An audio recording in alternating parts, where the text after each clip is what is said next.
Hello, everybody. Today we have the Minish Randomizer, and our races today are Daxam Lant and Francois Harpy. This is going to be a pretty nice race. These runners are pretty evenly matched, so in about 30 seconds we're going to kick them off. So those of you who haven't seen the Minish Randomizer before, the aim of this is to collect the 4 elements that are in in 4 of the 6 dungeons in the game, and then that opens up Dark Hyrule Castle, the last dungeon of the game. This is equivalent to your Ganon's Tower in the other Zelda randomizers.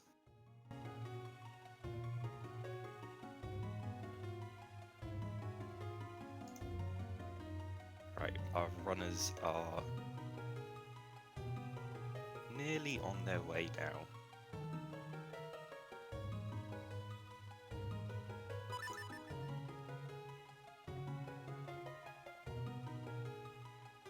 Just waiting for them to go, and we're off now.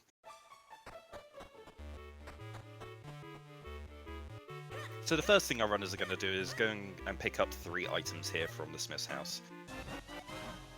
So the first... Ooh, okay, so we do have trap items in this randomizer, just like in Ocarina of Time.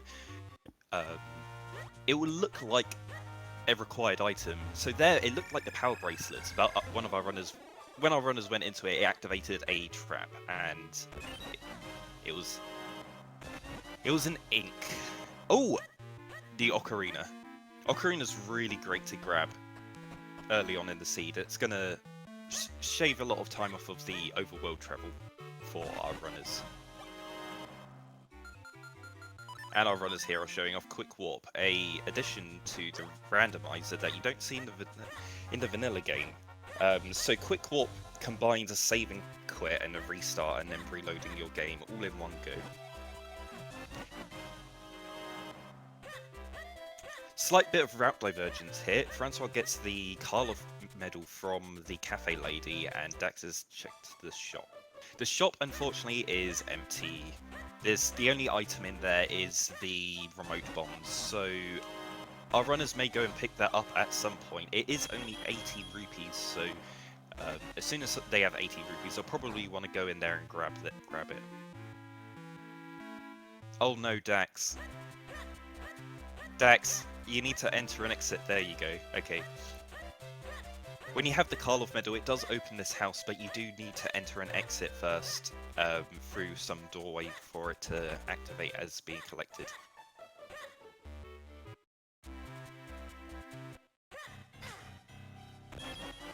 So pretty similar routing by our racers here. Actually, no, they're splitting up now. Francois going for a few more of the town checks, whereas Dax is heading straight up to the trees over here. So we're going to be seeing Dax collecting these items slightly sooner than Francois.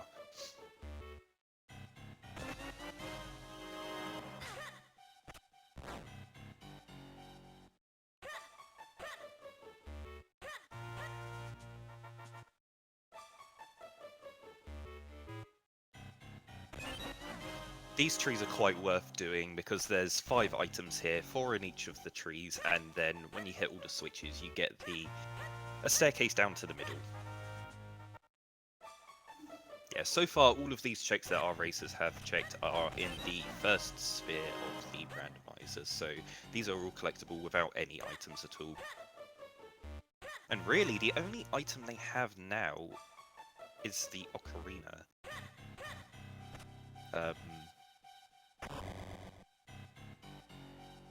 And the ocarina is going to open up one additional location for them, and that is going to be Lake Hylia. So if they don't find anything over here in the castle courtyard, then they're going to have to head over to Lake Hylia.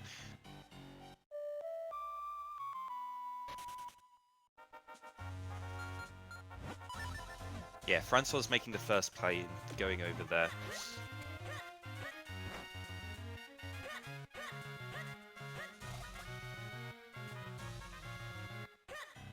Yeah, Dax is just finding some scrolls over here, and Francois is going to be... He's now in Lon Lon Ranch checking out the the cave that is by the cows. Yes, that was Peril Beam. The orange scroll is always Peril Beam. The black one is Roll Attack. The grey one is Great Spin, and the green one is Sword Beam. And then all of the other sword abilities are the blue one.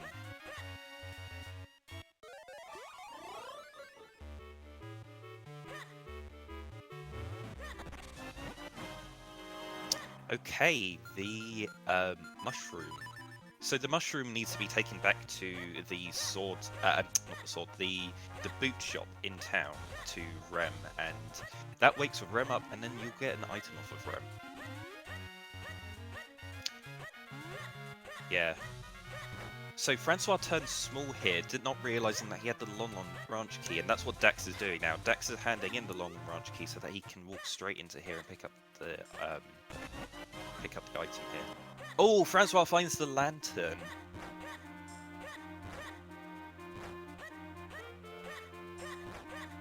Yeah, the lantern has just opened up quite a lot of locations for our runners.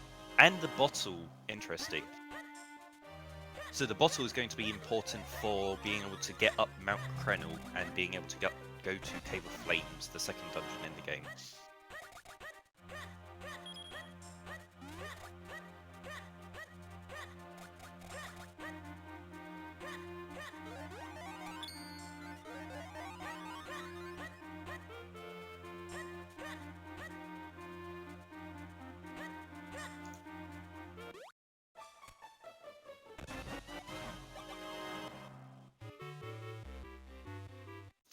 So our runners now are pretty much just like neck and neck at this point, heading into Minish Woods. Into the Minish village here. So the village has 3 items. There's Sword Beam.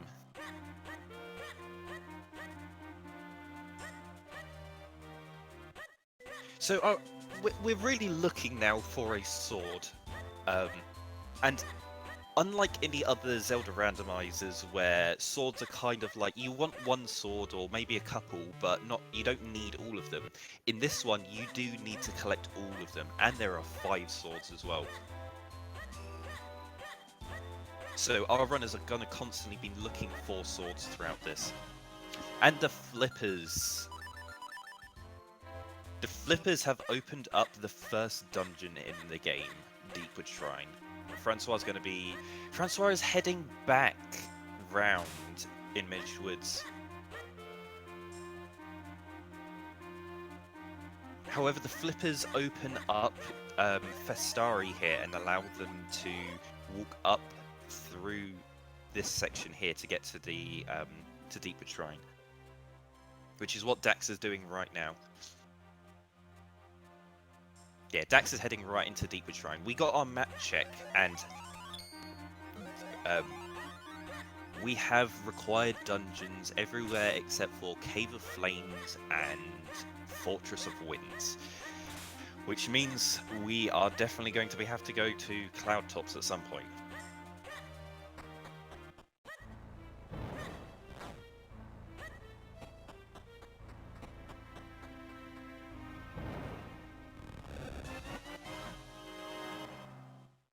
Alright, Dex now has a slight advantage over Francois again entering Deepwood Shrine.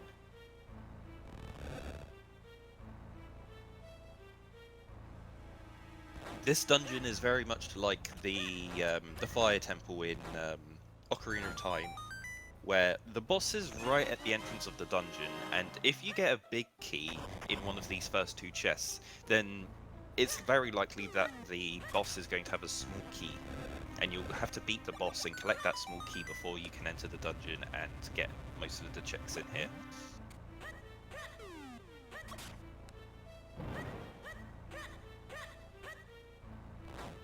Now our races are really limited in what they can do in this dungeon, as they either need the Gust Jar or bombs to be able to get rid of the dust here.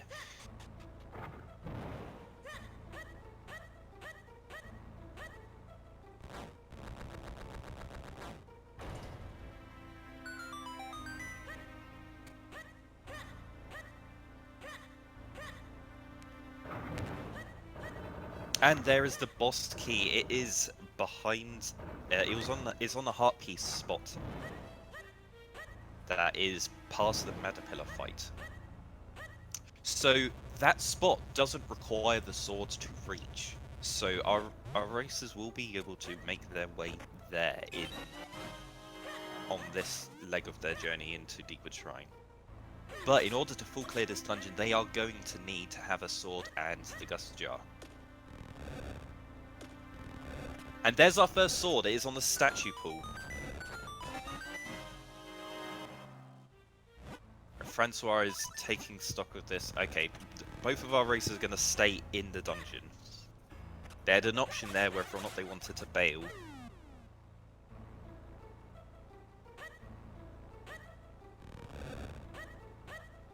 No, I believe they see that big key there, and they're going to make their way round to the back half.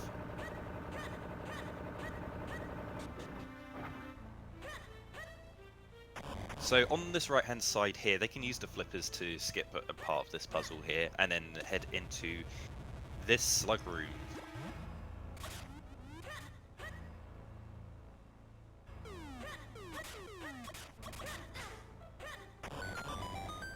These slugs can be quite a pain, and the best strategy is to roll through them, but sometimes they can position themselves all in a line, so you can't roll through all of them.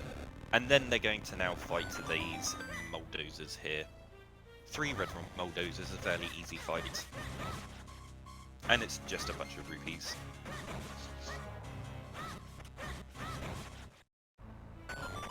Right, they can now head into the back of the dungeon. Again, there are quite a few chests here that they are missing because they do need to activate these chests with switches that are hidden under the dust.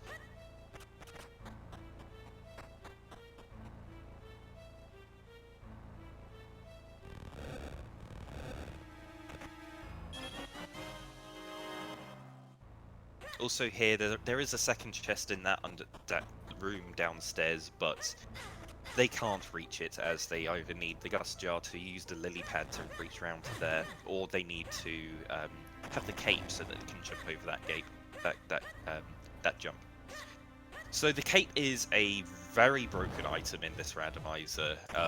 In the vanilla game, it is given to the player pretty much at the end of the game. In the randomizer, because you can get it anywhere, the game developers didn't really intend for it to be used in a lot of places, so didn't think about it being used in those locations and these dungeons early on in the game. And it just breaks all of the puzzles so easily. Right, it looks like Deepwood Shrine is a bust, and both of our runners are pretty much neck and neck at this point, and they're going to be leaving Deepwood Shrine, and where are they going to be heading now? Now, if I were these guys, with a bottle, flippers, and a sword, I'd be heading up to Mount Crenel right now. We'll probably see them Ocarina here and Flute. Oh no, they're not. Where are they going now?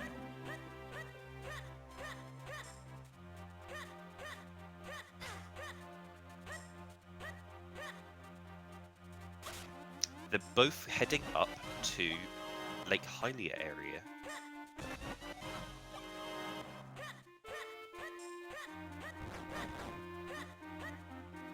Yeah, they're going to be stopping in at Syrup's hut on the way. And it's just arrows. They are literally neck and neck at this point.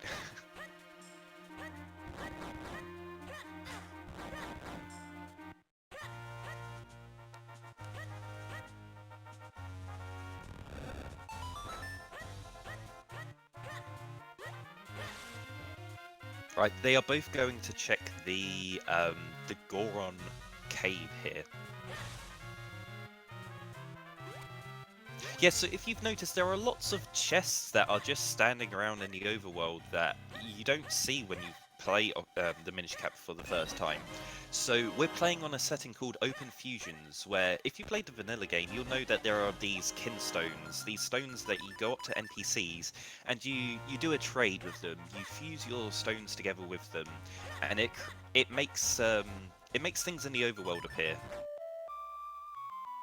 So it makes fallen trees stand up, it makes enemies appear, it makes chests appear, and one of the things is you have to do a sequence of them to get the Gorons to dig that cave.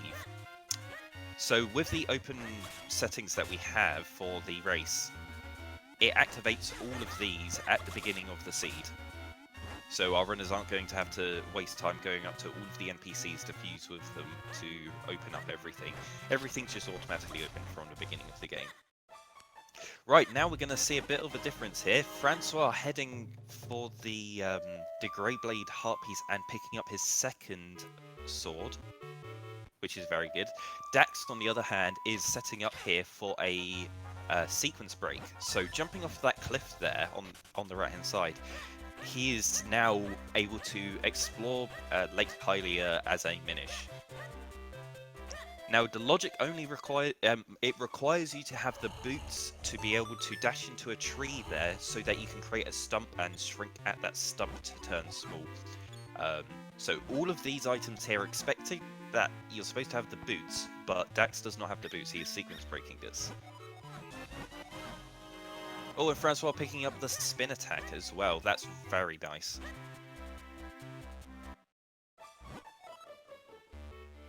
Yeah, Francois is going to opt to do Simon's Simulator. This is a fight against a bunch of enemies.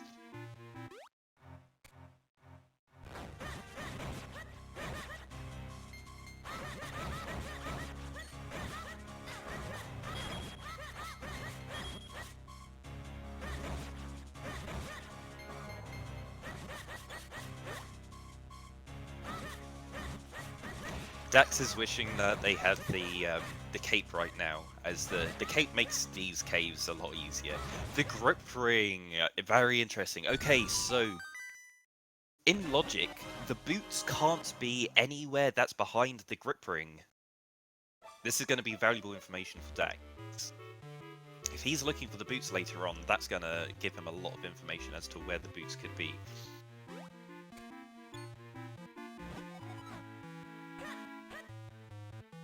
Now, the grip ring is important because that does open up the last dungeon in the game, Palace of Winds. It's not currently open, but it's one of the required items that are needed to be able to make your way up there.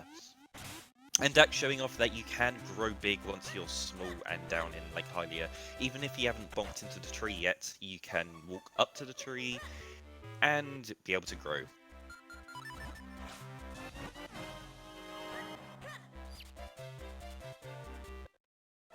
Francois on his second trip into Hyrule Castle Town now is going to be grabbing a bottle of water there, and it looks like he's going to be checking out the fountain. So the fountain is quite a long check here in town. It takes a while to get to. You need the bottle to be able to put out that fireplace there. And then you need to turn small and then make your way up there. I think they are not going to be going in there just yet. Yes, okay, they want to be checking and getting the bomb bag from in the well. Right, that's very big. The bombs open up loads of locations, and they're really important items to get, and you want to be getting them sometime before 20 minutes into a seed.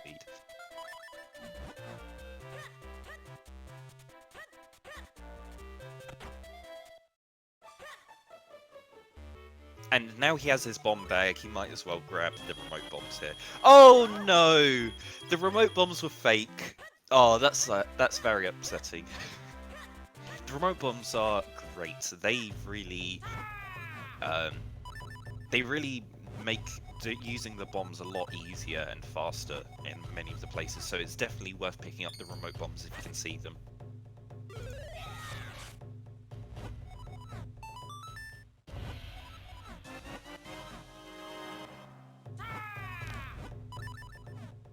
Right, Dax is opting to do the Cuckoo game now. The Cuckoo game is not a game that you want. It's not a check that you want to be putting off for too long. It's very likely there's going to be something here.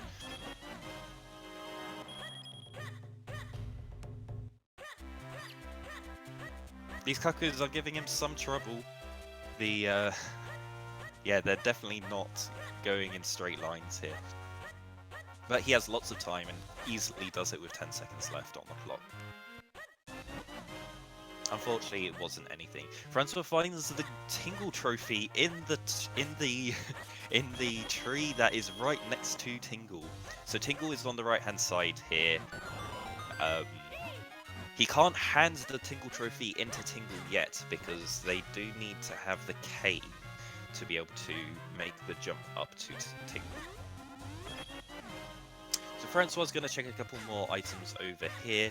With the bomb bag, this is a really good play because you can make your way back into Minish Woods, and there is a cave in there with many items which he's going to want to go in there and check out. Dax is now following Francois' footsteps right now.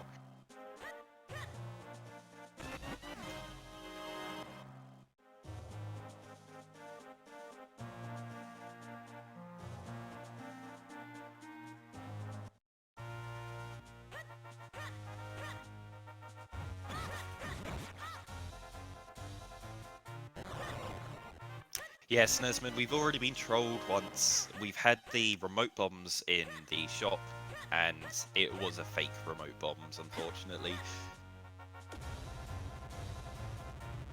Oh.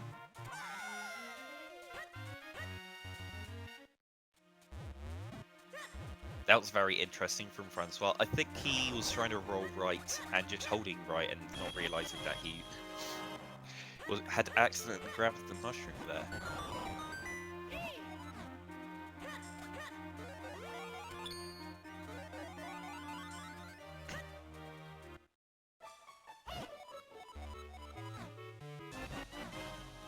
Oh, that is vanilla bombs on Bellari.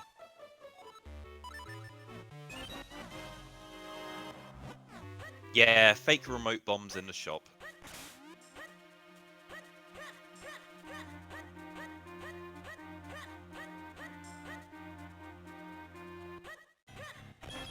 So Dax collected the spin attack in the different orders. So we saw Francois get the spin attack from...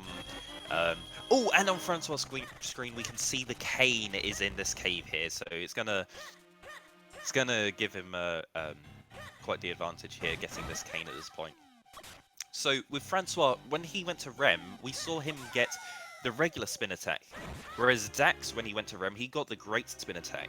And that's because the spin attacks and related scrolls are all progressive, but they're on branching paths. So they're actually the spin attack is always the base item for 3 separate branches. You have the fast spin attack, the fast charge speed of the clone splitting bar, and then you have great spin attack. They're the 3 branches. So Dax picked up his first spin attack from the Swift Blade in town. And yes, we saw Francois picked up the cane there, and it wasn't actually a real cane. It wasn't a fake item. Oh, and Francois is also going to go for the sequence break here that Dax did earlier. So Francois is going to be picking up their grip ring.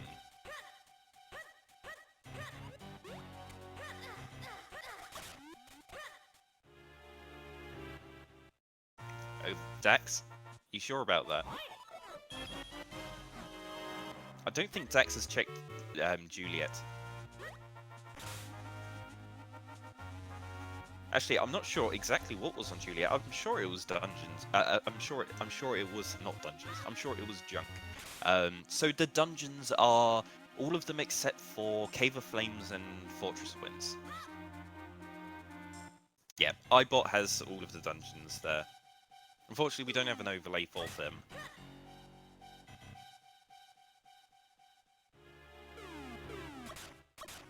So Palace of Winds is required, and so is Royal Crypt.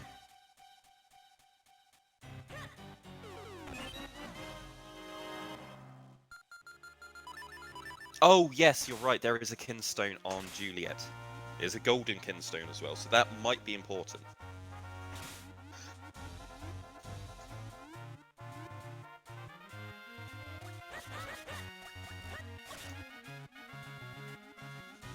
And Dax picks up a bow from the attic of Stockwell's shop.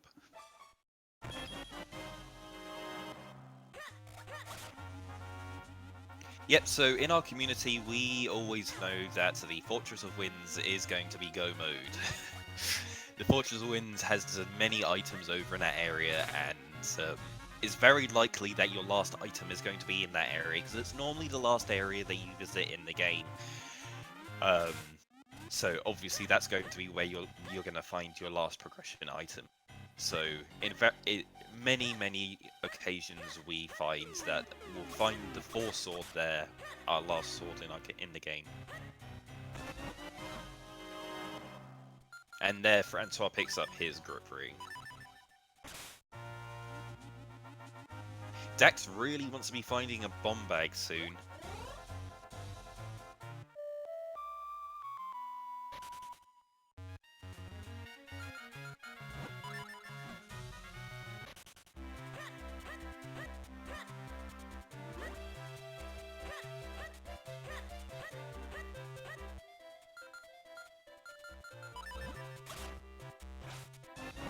What is Francois wanting to do now? I think Francois is now going to be checking... Yep, Francois is going to be checking the Juliet item here. And seeing it is a kinstone. Well, Francois found the bombs at 15 minutes. But Dax has unfortunately not found it. Oh, here, Dax is going to be picking up his bomb bag. It's down here in the well.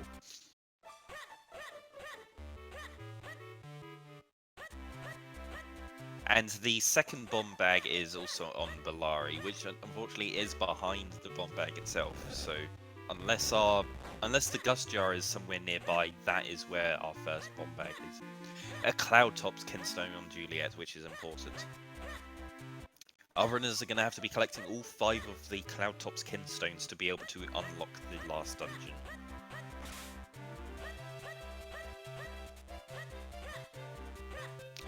Yes, so the flippers were in Minish village, so they had to get the ocarina at the beginning of the game, flute down to Minish village to get the flippers so they could come back to town and get their first bombs.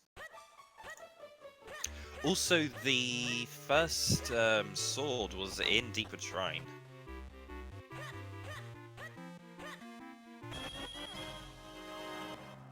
Dax is going to be heading over to this south area of Eastern Hills, and also the also into the back end of Minish Woods, and we'll be picking up his cane. Maybe we'll see a dive back into Deepwood Shrine for more items. Oh, Francois unfortunately doesn't have the power bracelet, so can't push that staircase. You need to push the staircase whilst you're big before you can then climb up to the top whilst small. So Francois is going to be getting his bow here.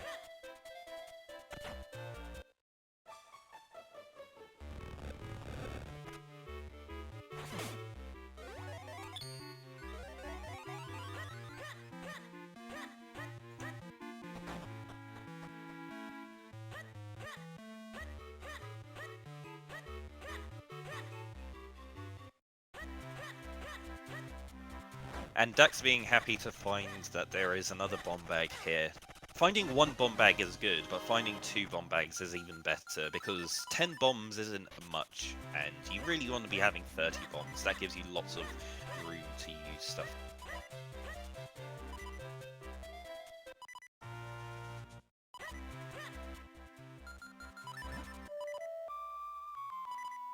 Ooh, where is Francois going? They want to be handing in the Tingle Trophy.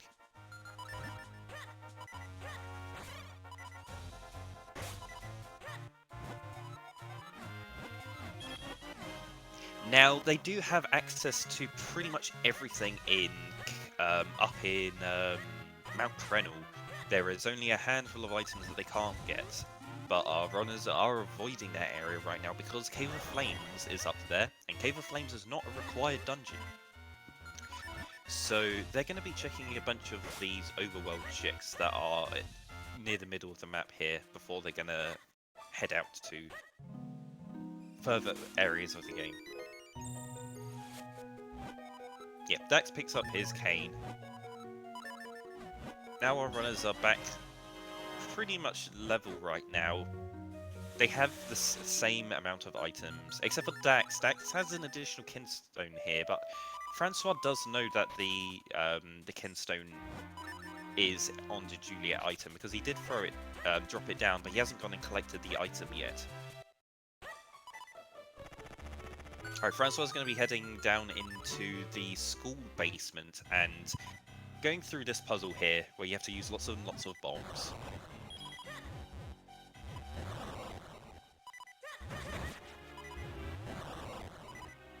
No one is going for Krenel yet.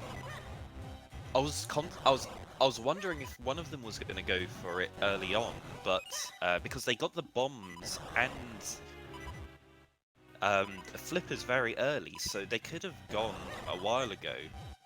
And especially now with the grip ring, the thing is, they know that they got their grip ring out of logic. So anything they use the grip ring for is going to be out of logic checks. So they don't really need to be doing that. That's kind of low priority stuff. It's only until they find their boots that they know that anything they're gonna looking for can be up in on Mount Krenel. Yes, of course, there could be a sword on Malari. I mean, they do. Their sword, their bottle, and their cane are all in logic, which means they can make their way up to Cave of Flames right now. But Cave of Flames is out of is not a required dungeon, so beating Gleerock will give them 3 items, but they're going to be hesitant to be heading over there. Yep, they're just clearing up a bunch of these overworld locations and not really finding anything that great.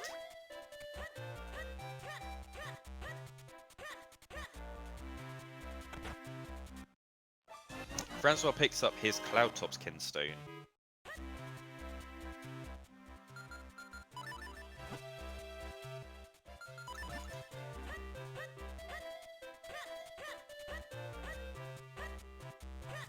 Oh, and Dax finds the Lon Ranch. Not the Lon Ranch, the Graveyard Key. He has both of the Lon Ranch and the Graveyard Key. The Graveyard Key is required on this seed, as well as the boots, because Royal Crypt is required, and you need to use the Graveyard Key to get into the graveyard where the Royal Crypt is.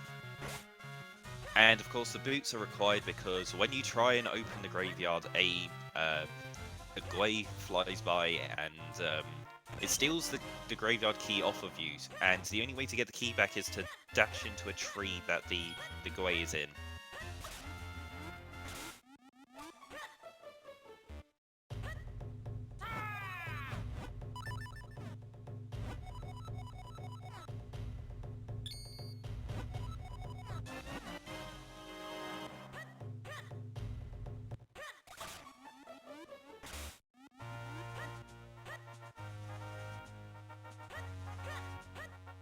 Yes, so what is randomized in this is pretty much very similar to the Link to the Past randomizer. Anything that's in a chest is randomized. Any heart pieces standing upright are randomized. Items that drop down from the ceilings in dungeons, like that would in the vanilla game be keys, those are randomized. Yeah, so unlike in A Link to the Past, where there are guaranteed small keys in under pots and stuff in dungeons, in this, all of the items in a dungeon are randomized, including all of the possible key locations. So if you know Temple of Droplets, there is one section where you have to swim underwater inside of a bunch of rocks which are shaped like a pot, and you find a key at the bottom of there. So that is a randomized item location. I know, Nesman, I'm also upset. No one is heading to Temple of Droplets yet. They have the lantern, they have the flippers, they have the ocarina, they have access to go there. It's a required dungeon. All they're missing is one sword for the boss, Octo, and they can full clear the dungeon. I'm very much someone that wants to see Temple of Droplets visited before the 40-minute mark. No, but our runners are opting to do lots and lots of overworld checks first before they commit to any dungeon diving. Oh, the cape, yeah, definitely. The cape is such a broken item that you really want to be finding it. It's the one item in the game that you're always hoping to find. Yep, and our runners finding more kinstones. They want to be getting all of these Cloudtops kinstones.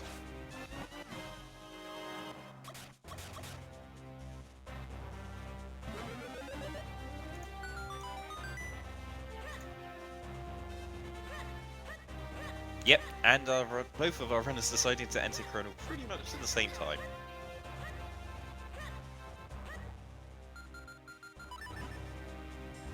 This also is quite a hearty seed. Our runners both have, I want to say 8 hearts? No, 9. Okay, Dax has 8 and Francois has 9 hearts respectively. When they get to 10 hearts, there is a... they can go and learn a item from the... from Waveblade, which is the dojo in Lake Hylia. Yes, so our runners are playing on Open Fusions, which has it's auto-completed all of the Kinstone fusions in the game with all of the random NPCs. The only ones that aren't complete are the golden Kinstone fusions, the ones that are required to gain access to certain areas of the game. So there is the Vale Falls Kinstone, which opens up to Vale Falls.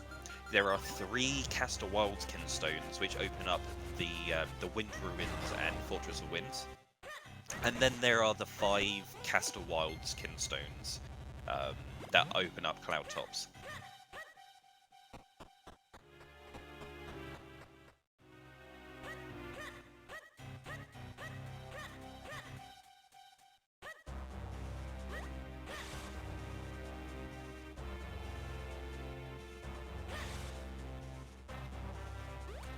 Now, our runners don't have the Gust Jar, which means to get rid of all of the dust here in Mount Crenel, they're going to have to use bombs. So they're both very happy that they have the 30 bomb bag at this point, because if you only have 10 bombs to work with, it can be very tight and making sure you don't waste any bombs.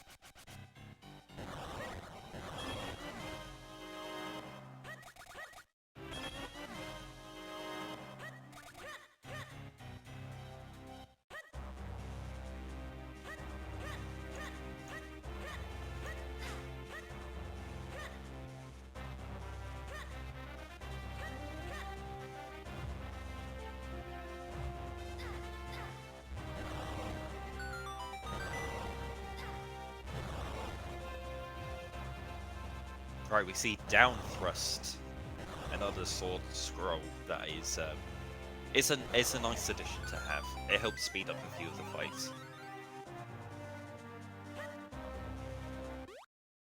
Now, in the vanilla game, you wanted to have picked up the hot spring water with your bottle, so that you can climb up Mount Crenel. But our runners have the grip ring, which they collected out of Logic, so they can actually skip that and just climb out of the base here with the grip ring. That does save a lot of time for them.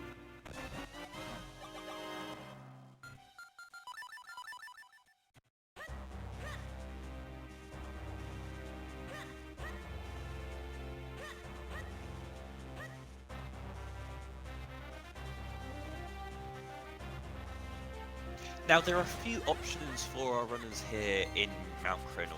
They can either head directly to Cave of Flames, the second dungeon in the game, as they have the cane, so they can perform the shortcut here. That's what Dax is opting to do. And Francois is going for the other route, which is they're going to make their long way around the very top of Mount Crenel and check a bunch of item locations on the way. Yeah, with the Ocarina spot open there for Dax. Yep, so Dax is making the play of just entering Cave of Flames for a moment there, and that sets Cave of Flames as the last location entered, which means that next time he does a quick warp, it's going to put him back there into Cave of Flames. So he's going to go through the same route that Francois is doing now, where he goes the long way round the wall here, and checks a bunch of these items just behind where Francois is. But once he gets to the end, he's going to quick warp, and it's going to put him right outside Cave of Flames. And in there, he's going to be able to make his way into Cave of Flames and check the items in there. Francois, on the other hand, when he does a quick warp, it's going to put him right at the very beginning of Mount Crenel, so he's going to have to take a moment to climb back up to get to Cave of Flames, if that's what he wants to do. Maybe he's not going to bother going to Cave of Flames at all, and is going to look at other areas of the game after these checks.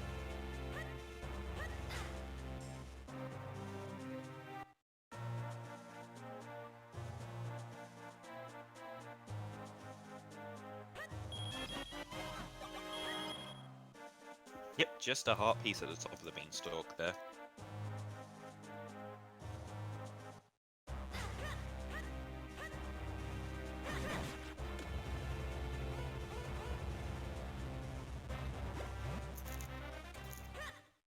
Oh yes, so if you are low on bombs on that fairy, you can use the bottle, and there's a glitch where if you dump the bottle on the left-hand side of the area, it activates the fairy.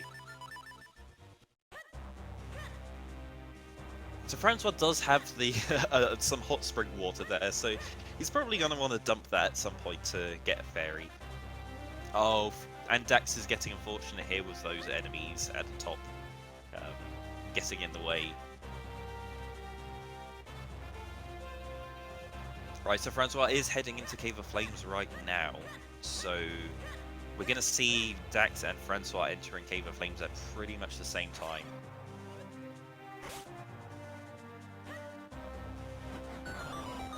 Oh! Okay, right. Our runners are not going to go into Cave of Flames just yet. They are first going to head into Milari's Mines. At the entrance of Milari's Mines, because our runners are going in through the back entrance now, near the front entrance there is a chest, which is going to have an item. And just further than that is a room with a bunch of blocks that they can push and find a chest in there as well.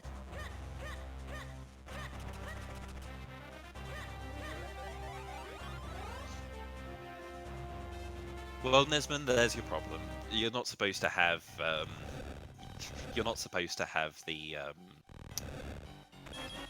hot spring water at this point. Yeah, where did they go? Dax is going to go to Templar Droplets. Francois is also making the same play. They were first going to go to Cave of Flames, then thought, actually, hold on, let's go to Templar Droplets now, or not. Okay. No, Francois is going to be heading into Cave of Flames right now. Dax has left Mount Crenel, so they're not going to be wanting to go to Cave of Flames at any point, or hopefully at any point, because they both have the ability to full clear this dungeon.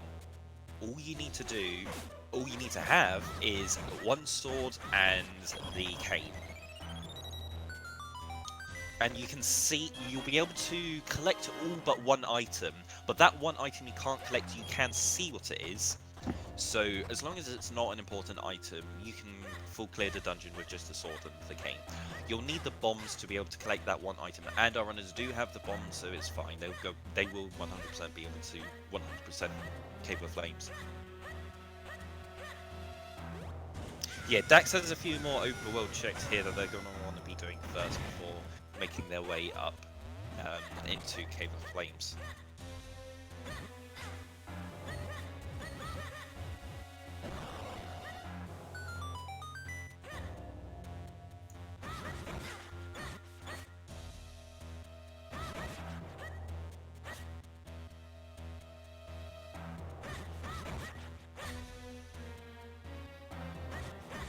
Yes, Dax also has 10 hearts at this point. Does Francois have? Yes, Francois also has 10 hearts. Both of them have 10 hearts, which means that when they go over to Lake Hylia, they will want to stop off at Waveblade and pick an item from him.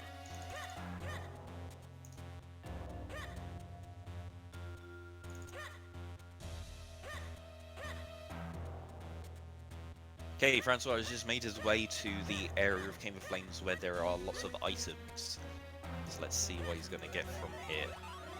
Meanwhile, Dax is going to be heading into the basement of the library.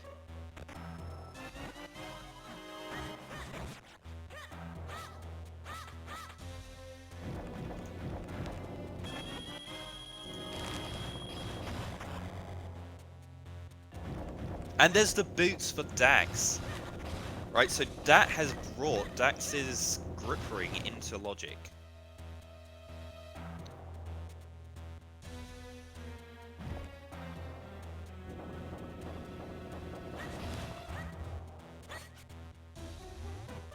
Now, unfortunately for Dax, he doesn't have the boomerang, and our runners like to use the boomerang to do these scissor beetle fights, as the boomerang seems to stun them for an obscenely long period of time. They just stay stunned forever, and it makes the fight very easy. Yeah. Dax hasn't done the fountain yet, whereas I believe Francois, at least Francois opened the fountain. I'm not sure if he actually made his way in there. So Dax will be able to full clear this, the fountain in one trip. Unless the heart piece item is an important item, then he'll have to come back when he has the cane. Yes, I'm definitely hoping for Templar droplets soon.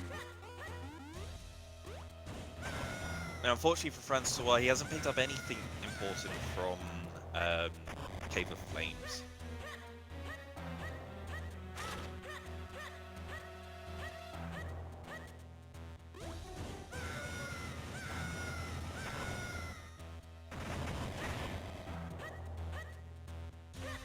Yep, so Dax has seen that he'll be able to get everything here in the fountain.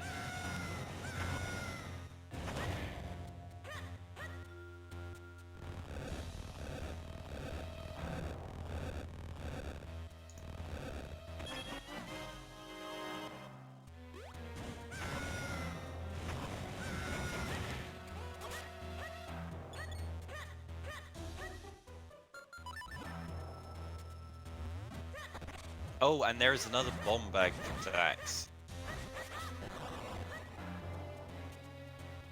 Francois getting the last small key for Cave of Flames there.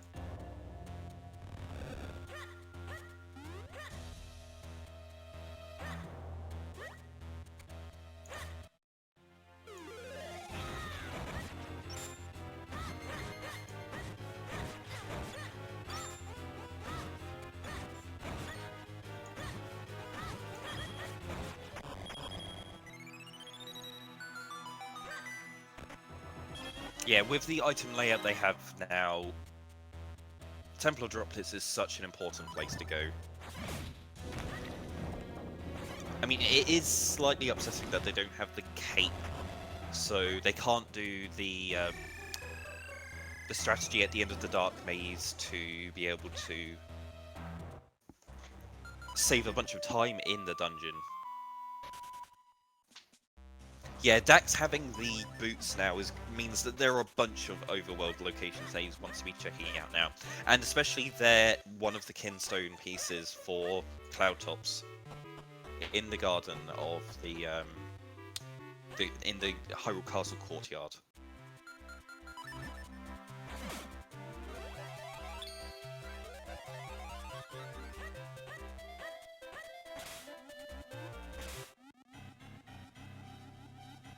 Yes, so in order to do the full vanilla route, they need either the Gust Jar or the Cape at this point.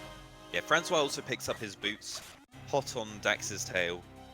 Unfortunately for him, going into the Cave of Flames didn't really work out that well for him. He did activate the blue warp, which means that he'll be able to go back into Cave of Flames at some point if he needs to, and it will save some time. But unfortunately, he didn't really get anything on his first trip into there.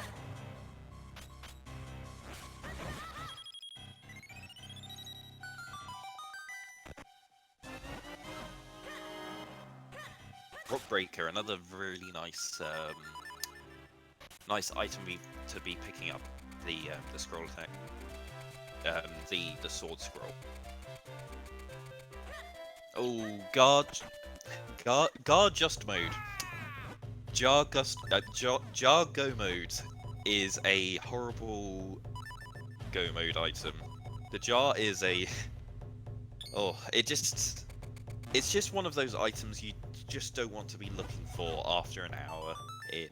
Looking for the jar is just horrible.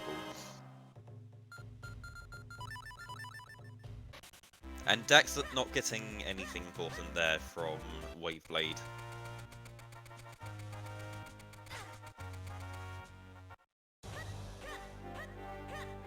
Hey, Dax is finally making his way into Templar Droplets.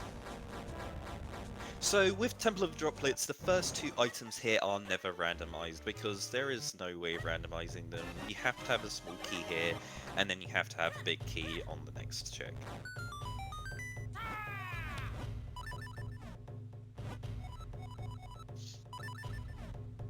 You have to have a big key here because the main dungeon is pretty much just locked behind the big door here. So you do need to have the big key. So the randomizer does have a key sanity mode, which randomizes all of the keys, not just in their own dungeons, but across the entire game. So before you go into Templar Droplets in key sanity, you want to be making sure that you have your big key, because going into Templar Droplets without the big key is a complete waste of time. You enter, you pick up one item or two, and then go, oh, okay, and then you have to leave. Dax picks up the big key there, using the lantern to skip all of those block push puzzles because the block push puzzles are way too long, and we can just skip it by melting the ice block. So Dax goes to the left-hand side first because there is one item right at the entrance here, and it's just a heart piece. So you can't go through the rest of the left-hand side because you need either the Gust Jar or the cape to be able to make your way any further along the left-hand side. So he's going to be heading on the right now, being able to enter here with the lantern.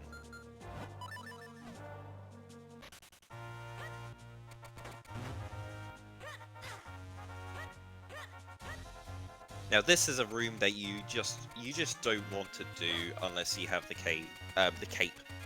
With the cape, you can just jump over all of these gaps, and it's completely broken. Oh, unfortunate for Dax, he was just a bit too slow there to hit that cycle and has to wait for all of these guys to go around. Francois finding a butterfly. We've seen another butterfly earlier on, but we don't know what the butterflies are for our runners just yet. So the butterflies are just upgrades to specific items. So there are 3 butterflies. One is for the bow, one is for the mitts, and one is for the flippers. From the looks of it, we do have a flippers butterfly and a mitts butterfly. Yes. Yeah, so Francois picked up the dig butterfly just there, so that upgrades the digging mitts so that they can dig faster.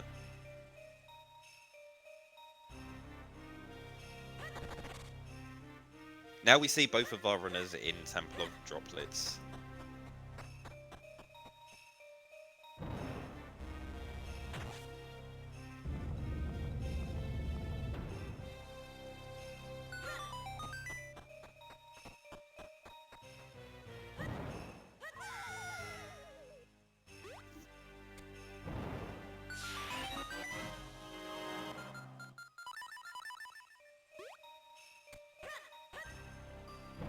Dax making quick work of those scissor beetles with a great spin attack.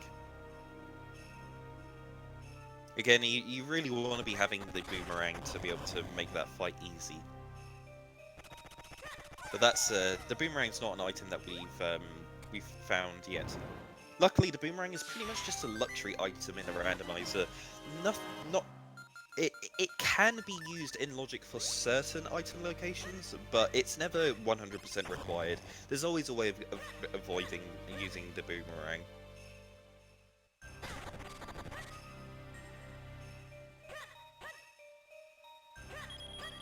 So something our runners have been practicing a lot these last week or so has been using glitches. So we're going to be having a look at doing some glitches allowed races, because there are some crazy glitches here in the Minish cap that really break the game. This dungeon here, Temple of Droplets, is completely broken with glitches. You can make your way from the entrance to Octo in less than 5 minutes with glitches. It is incredibly fast. Whereas if you're not using glitches, it's an incredibly long dungeon.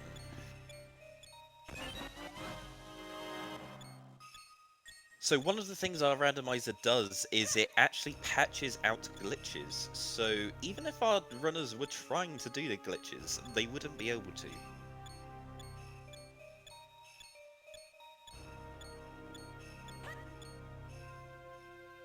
And because of that, we don't actually need to have any rules restricting glitches for these races, because they're just incapable of actually performing them.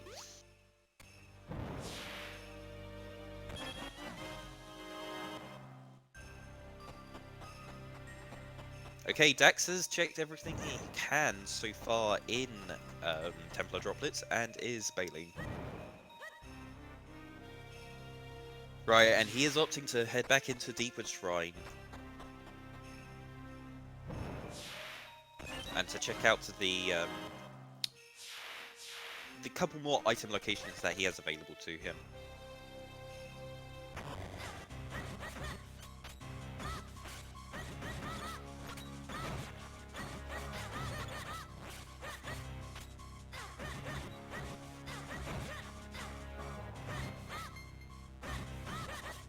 Yep, Francois is also making his way through the Scissor Beetle room. One of the weird things about those Scissor Beetles is their horn actually reflects damage back to Link, which is very unfortunate. We've had instances where someone's been playing one-hit KO mode and they accidentally fire a sword beam that hits the that hits the Scissor Beetle's horn, and it reflects the damage back and kills them in one hit. No, this is probably a good play by Dax going into Deeper Shrine. Using the bombs now, there are quite a few locations here, quite a few item locations that are available. They also didn't have the swords the first time going into here, so that wait, they did. No, they did have the swords. So they did do the Matapilla fight. I'm sure they did the Matapilla fight the first time around. Yeah, they found their first sword in here.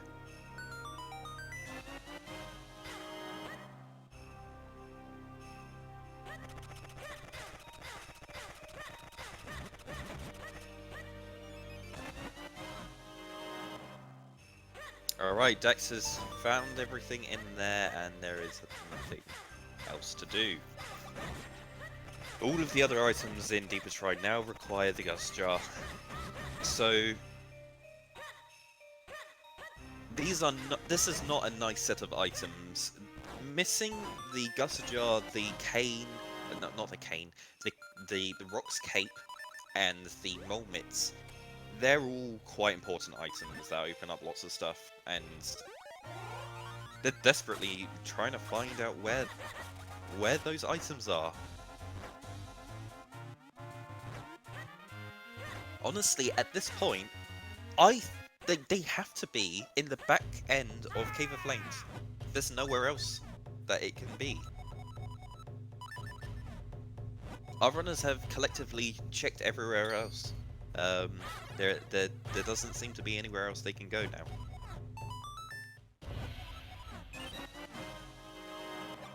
Ooh, Cape in Palace of Winds. There's only one place in Palace of Winds that the Cape can be, and that is the vanilla location. But Dax now knows that his only place to check now is in Cave of Flames, so he's going to be making his way there.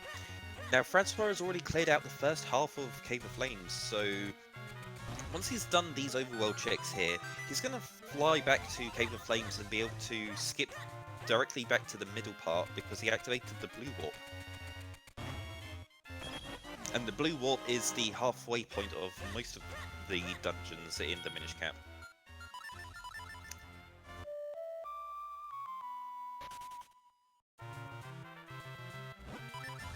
Oh yes, the Veilful's Kinstone is really, really important right now. When they get the Veilful's Kinstone, that's going to open up a load of item locations where they'll be able to make their way up the rest of Veilful's and be able to go to Cloudtops and check all of the items in Cloudtops before... even without all of the Cloudtops Kinstones, you can check all of the Cloudtop chests. You need the Cloudtops Kinstone to be able to get to the Wind Tribe at the very top of clouds, above the clouds, and to make your way into the Palace of Winds.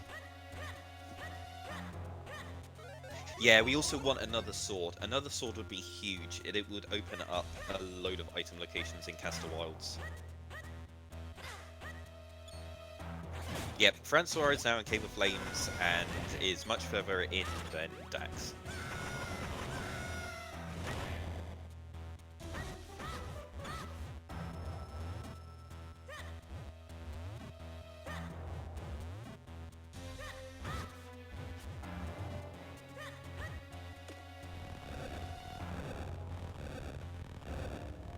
Yeah, Dax is going to be disappointed with all of the items he's going to be picking up here. Francois is going to be picking up 2 new items over here. What are they going to be?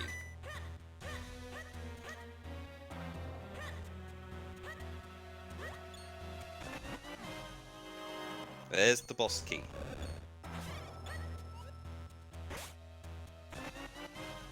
And that is a trap. Oh, it's a nice trap. Yep, so the required dungeons are the Deepwood Shrine, Temple of Droplets, the Royal Crypt, and Palace of Winds. Yep, iBot has posted them in chat. So the non-required dungeons are Cave of Flames, which our runners are in at the moment, and Fortress of Winds. The fact that we haven't seen any Castor Wilds Kinstones yet is really nice, because Castor Wilds will open up Fortress of Winds, which is not a required dungeon. But unfortunately, Fortress of Winds does have many item locations, which means it's very likely that something is going to be over there. Normally in these kinds of seeds, we would be seeing a Cloudtops Kinstone that's hidden over in Fortress of Winds. But that's looking less likely now that there's only one Cloudtops Kinstone unobtained. What is more likely though is Fortress of Winds having a sword. That is very likely. Yes, it's very likely that we'll be seeing our runners picking up their 4th sword in Fortress of Winds at this point.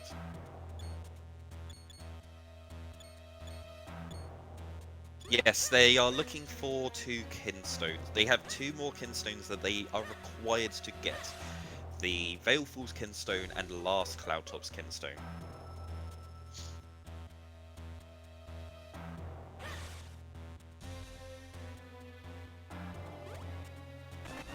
Oh, Dark Hyrule Castle having a Force Sword. That would be awful. There is one location in Dark Hyrule Castle which doesn't require the Force Sword itself to reach, which means there could be a sword there. We haven't had a seed yet which has put a sword there. We're always waiting for that moment that it happens.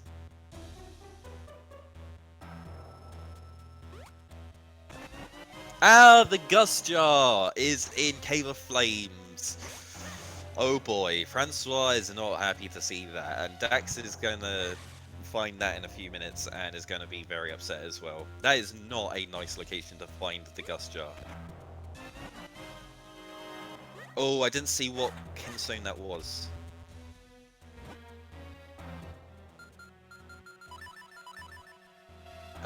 Francois is opting to bail at this point.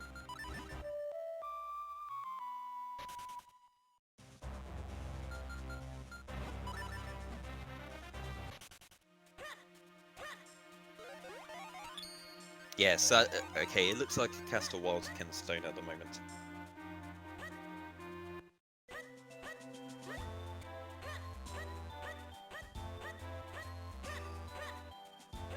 Right, so with the Gust Jar, Francois is going to be heading back into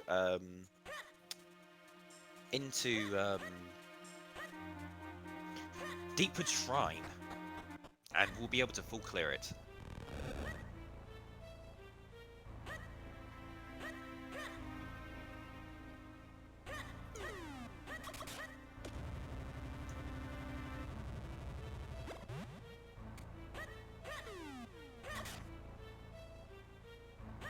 No, Francois only went into the Deepwood Shrine once. Unfortunately for Dax, Dax is going to have to triple dip this because he went back earlier, just before this dungeon, to check it out with the bombs.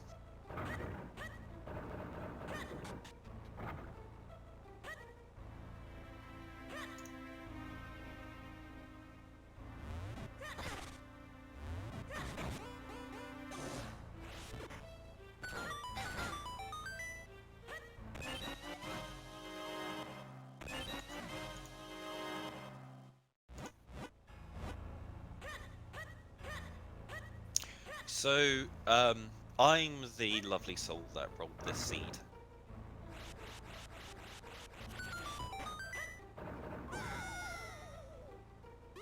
Yep, so, make sure you... yeah, this is... you definitely expected this to be an awful seed.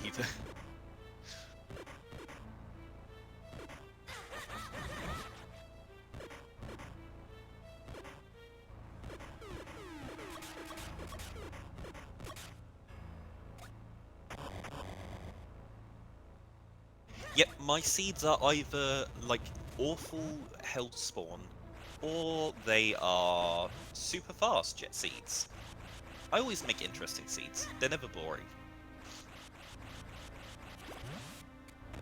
Yep, Dax is going to do Glee Rock. He saw his...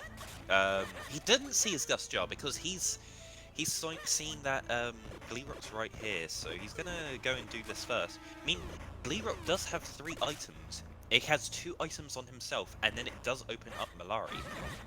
Francois is taking a bit of a gamble here by deciding to not do Glee Rock right now.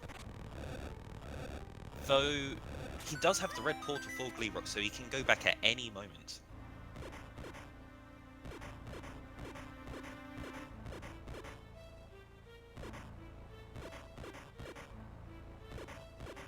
So Dax is slightly behind Francois at this point, but with with this play, if there is something on Glee Rock, then he's making his way back into the lead.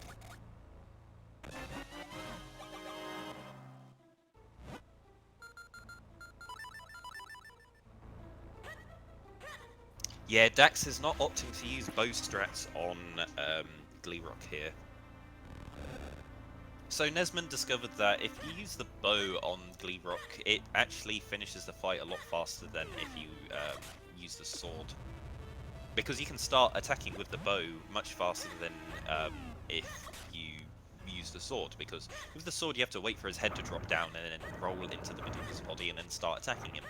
Whereas with the bow, you can just start shooting at him pretty much as soon as his back breaks. and before his head starts dropping down.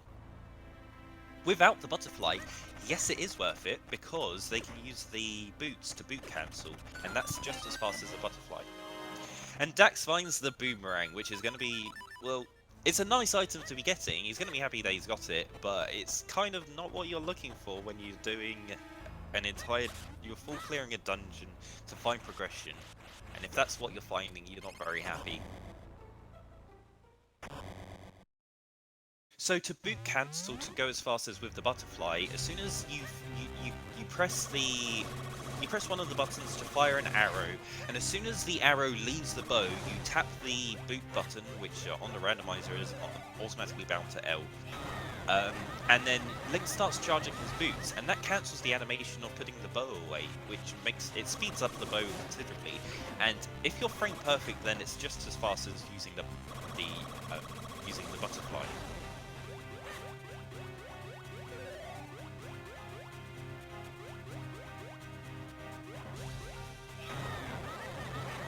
Yeah, unfortunate for Dax. He's going to be heading back into Cave of Flames to check out the basement here. Now, the Gust Jar really doesn't open too much else in logic. There's Deepen's Shrine, which is what Francois is doing now. Really, it's just a required item to beat Deepen's Shrine. Then there's a few overworld locations. There's one overworld location on Greagle. They'll be able to get one item off of Greagle, and then a second item later on when they go up to Palace of Winds. Yes, and the Gust Jar is needed to get... It's completely required for 3 items in Templar Droplets. You must have the Gust Jar for those. And without the cape at the moment, it also opens a lot of additional items alongside those 3.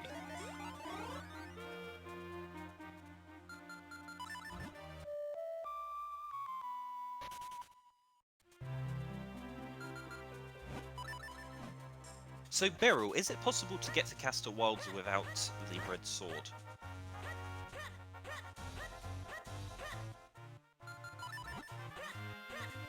Yeah, unfortunately, Tingle Trophy didn't have anything important.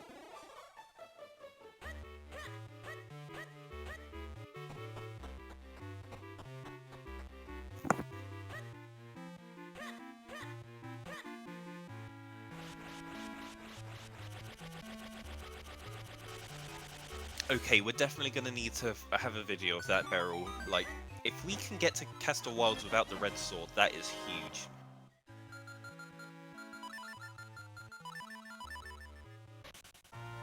Because that lets us go to Fortress of the Winds almost instantly. Like, if we have the Ocarina, yeah, if you say we have the Gust Jar, Sword, and Ocarina, you can make your way to Fortress of Winds pretty much straight away. Oh, Dax is going to be picking up the the Gust Jar here, and that was his second to last check in logic.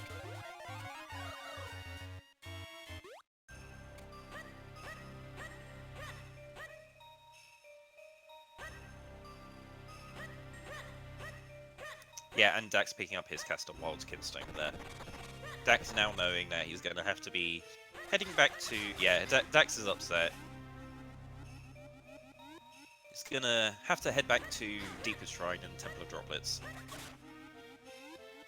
Yeah, you don't feel good when you have to triple dip Deepest Shrine. Yep, Dax is heading for Deepest Shrine now. Might as well get it done. He has the boss key. It's a required dungeon. Just get it over with. Francois is going to be making his way through the vanilla route of Temple of Droplets, using the Gust Jar to be able to use the lily pad.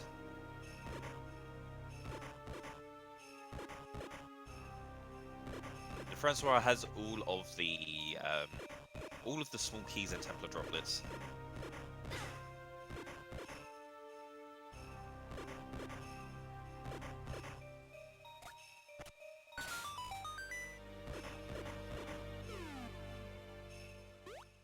Yeah, and Dex heading right for the boss in Deepest Shrine.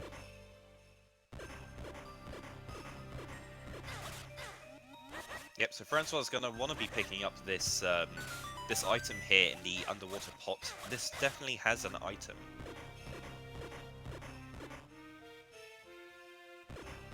Having all of the small keys now tells them that getting all of the items is going to be important. Okay, it was just a rupee.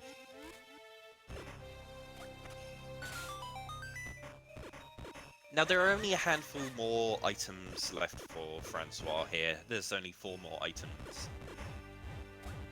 in in Templar droplets. So there's one here on the Moldoza fight. Moldoza's on ice.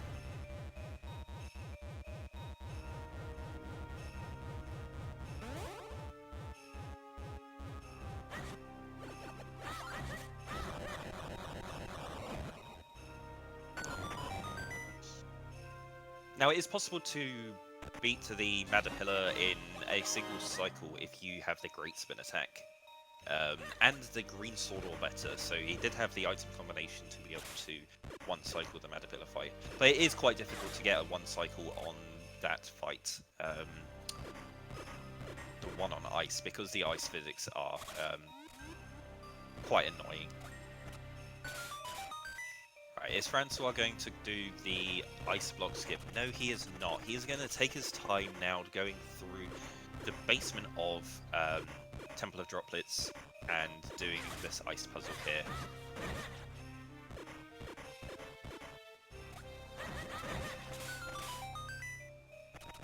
There's a very easy trick you can do here where if you fire the lily pad going north when you're at the entrance of this room, and you do a screen traversal right while swimming, then you come back on screen, the lily pad gets warped to the top of the room, and this puzzle is automatically completed, and then you can just skip doing that puzzle and head to the top of the room and grab onto the lily pad again. Oh, and it's a Jabbernet for Francois. Yep, the Jabbernet on this seed, completely pointless. They already have the lantern. Not the lantern, the flippers. So the Jabbernet opens Deepwood Shrine, and the also so the 2 items that open Deepwood Shrine are the Jabbernet and the flippers. Okay, Francois picked up a Caster Wildkin stone, and I didn't see what the second one was. That was a Cloudtops Kinstone, so he has all of the Cloudtops Kinstones now.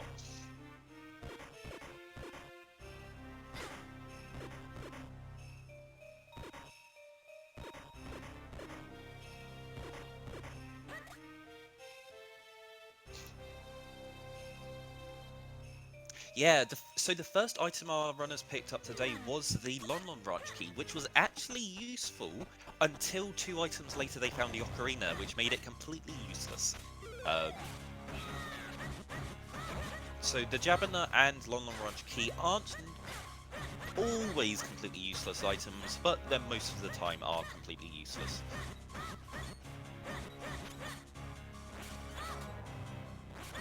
So Dax has used the Lon Lon Branch key to open up the branch because he made his way through there, but Francois did not.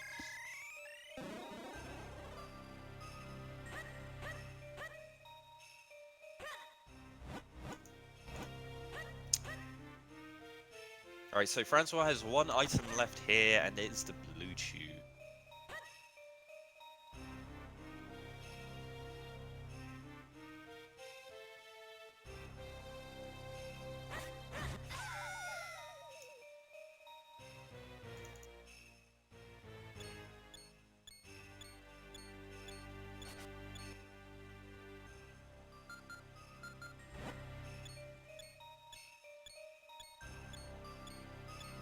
Yeah, so the Blue Chew is... This is... Ooh. I believe there's only 1 more item in Logic, and that's Greagle. So it's either going to be on the Blue Chew here or on Greagle. And yeah, the major items that are going to open up stuff right now are going to be the Veilful's Kinstone, another sword, the mitts, or the cape.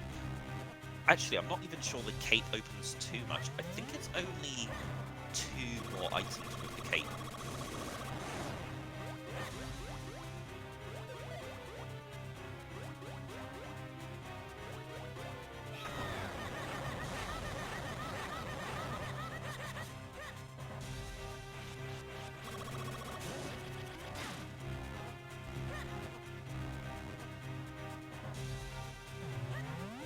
It would be Town Bell and the sword, Swift Blade in town. He would teach an item once you have the cape.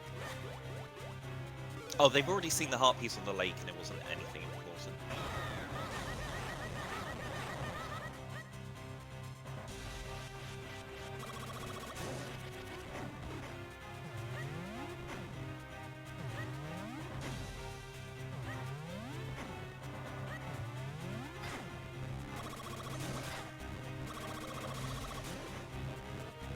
Did we see what Dax got on Malari? I don't remember him going to get it, but I don't think it was anything useful. It was 200 rupees. Yeah, big red rupees, 200 rupees. Right, what is Francois gonna get here? Oh my god, it was a sword! Right, so, Francois now can full clear this dungeon.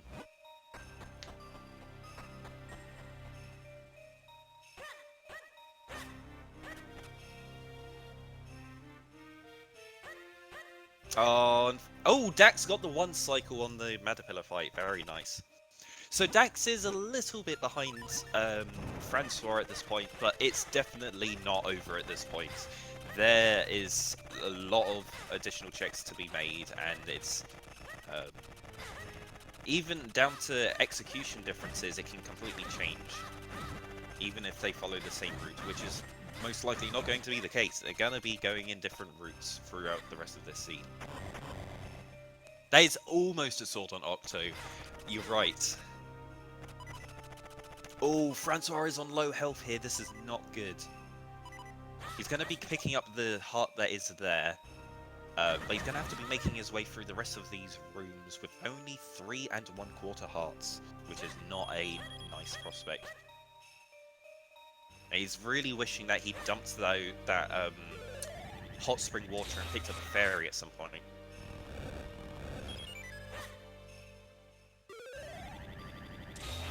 Yeah, you can tell that it's one of my seeds, because if it was a sword on Octo, Octo would have to be not required.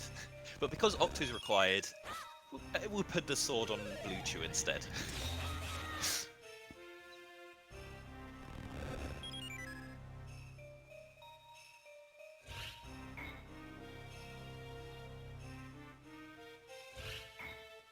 Yep, so that was our logical progression point. There is now a load of item locations that have opened up. We have Grey Blade over in Mount Crenel, we have the Cave in London Branch, we have all of Western Wood and Castor Wilds now open.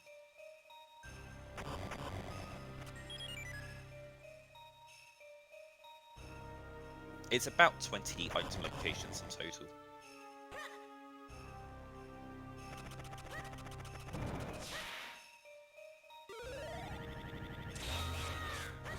Yep, so these rooms that Francois is making his way through now have no items at all.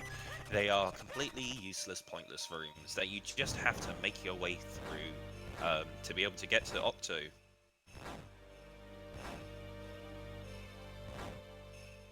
It's kind of like Misery Mire and the Dark Maze there. It's just a long sequence of rooms which don't have anything, and you just make your way through to get to the boss.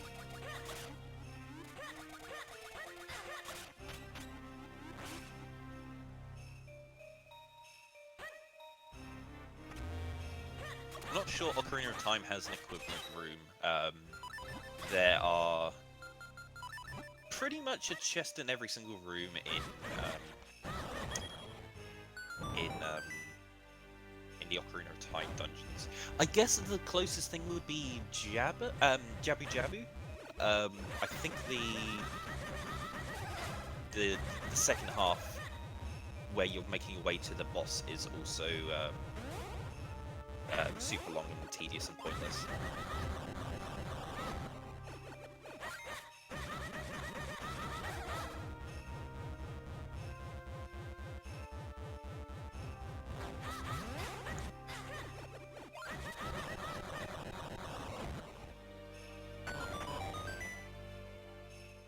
Francois making quick work of those Madapillars in the dark. And still on 3 1/4 hearts. Right, Dax is now on Blue Chew and is going to be collecting his red sword shortly. Yep, Dax not quite sure what to do and making his way into Blue Chew, just thinking is there really nothing else I can do? I'm sure he was checking his tracker and double checking. It's like, have I really done everything? Am I actually required to do Blue Chew at this point?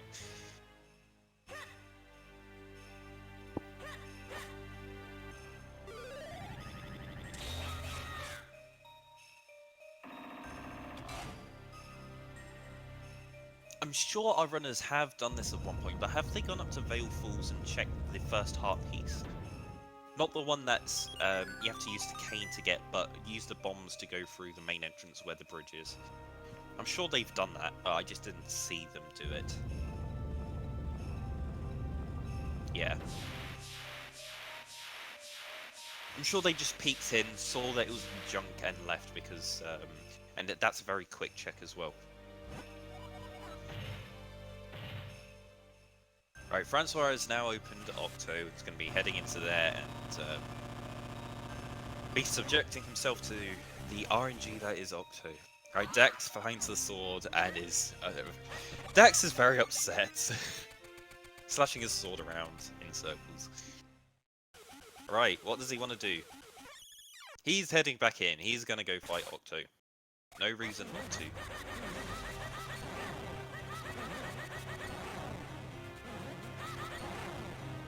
I mean, do you really want to at this point?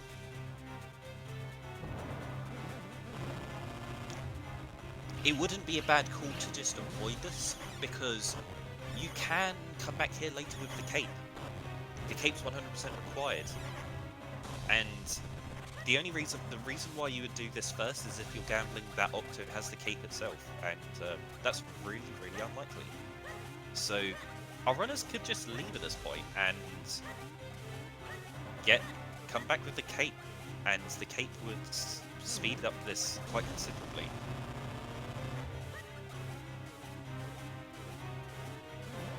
But to be honest, they just want to get Octo out of the way and to forget about Templar Droppers and have to come back here later.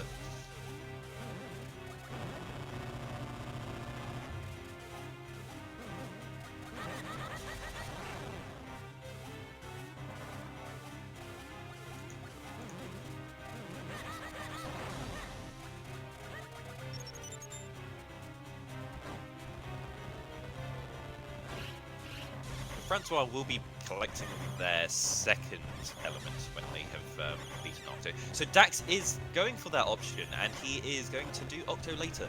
He thought about it and thought, yeah, I'm going to do Octo later once I have the cape.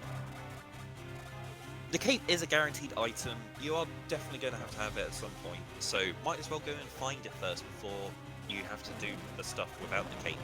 And then it just speeds everything up. Yep. Dax could turn this around by going for this play, because if he finds the cape and then gets to go back to Octo later, he can save a lot of time. And getting all of these items first here in Westwood is going to be a big advantage as well. Yep. So Dax sets a quick walk there at Castle Wilds, and then he's going to make his way down here to check these last couple of items here.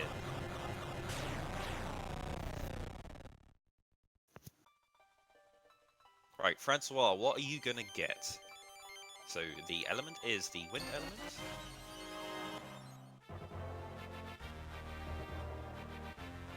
And the item is going to be... map. Oh, if our runners were paying attention to their their maps, then they would know that the last item was a map. Oh, Dax picks up the shield from the Beanstalk, so that opens up 2 item locations in the overworld. Is he gonna do that? He is. He's gonna opt to... Oh no! Oh, he forgot to go and talk to Percy again. Yeah, Percy only having some opts there.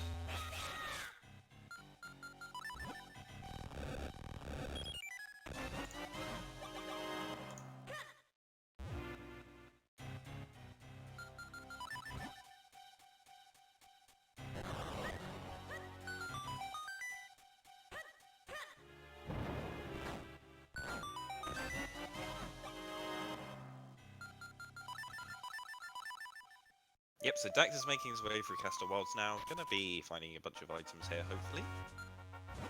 They are 1 kinstone away from opening up Fortress Winds, which is something they don't want to see. Now, how many...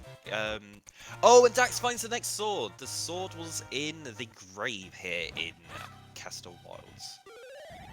So there is the blue sword. We are looking for 1 more sword. And then they have the 4 sword.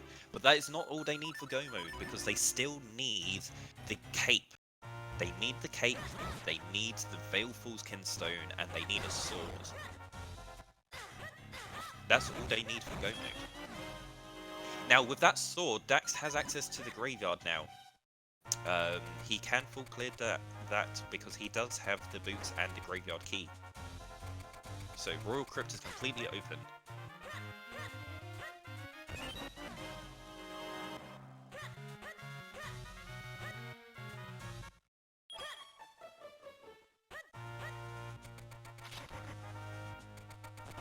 Now, Francois only has 6 scrolls at this point, and Dax also has 6 scrolls, so they are 1 scroll away from being able to open the dojo here in Castle Wilds. Yeah, honestly, rushing Graveyard at this point is not a bad call, but Dax does have a load of items here in Castle Wilds.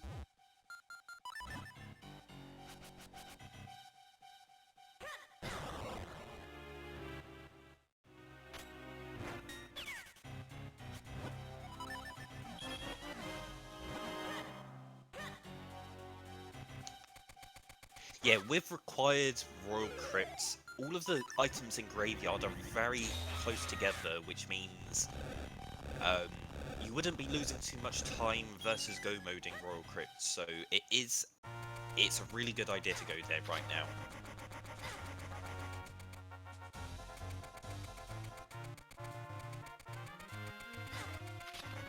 Yeah, as soon as Dax has finished Castle Wilds, it's pretty much just gonna dive straight into the graveyard. Francois hot on Dax's tail. He's already done Opto, so Francois can actually be slightly ahead at this point, even though it looks like he's behind.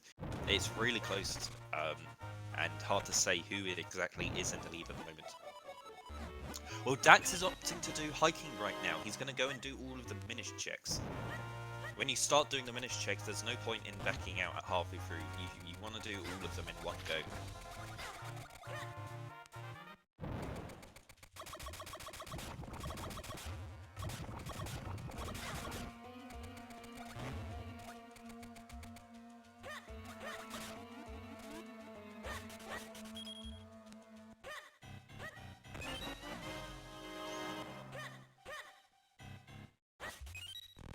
Right, Dex doing the fight here before the bow. In the vanilla game, here is where you would be getting your bow. And it's just a bunch of arrows.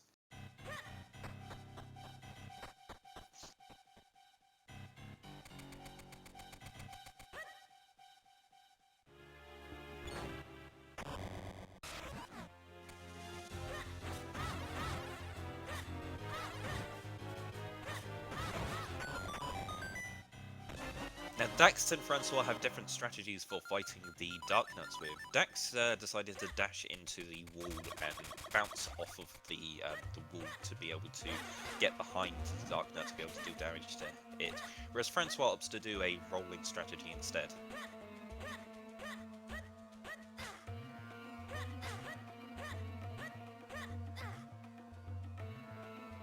Oh no, Francois is going to be making their way round Castor Wilds, which means that they won't be able to... they won't see the sword until they get to the very end of Castor Wilds.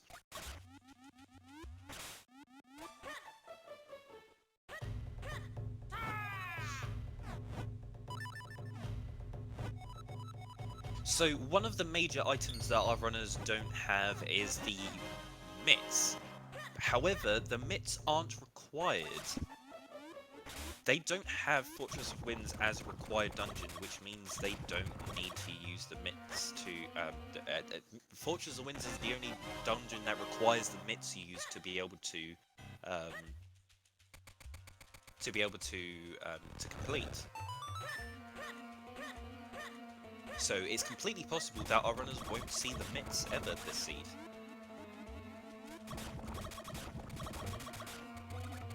So the only way that they'll see the mitts is if it's going to be required. Okay, Dax sees the remote bombs. Are these the real remote bombs or are they fake? It's real. Dax is going to be happy about that. Remote bombs are great. Okay, Francois is going to be finding his sword now. Oh, he sees the sword in there. Yep, he sees he only has 6 scrolls, so he can't open up the swordsmith there. Francois didn't decide to go and do the hiking, and instead, with that sword, Bailey instantly going and checking the graveyard. Dax has got a few overworld checks he wants to do here. He's going to make use of that shield and check out the Deku Scrub here.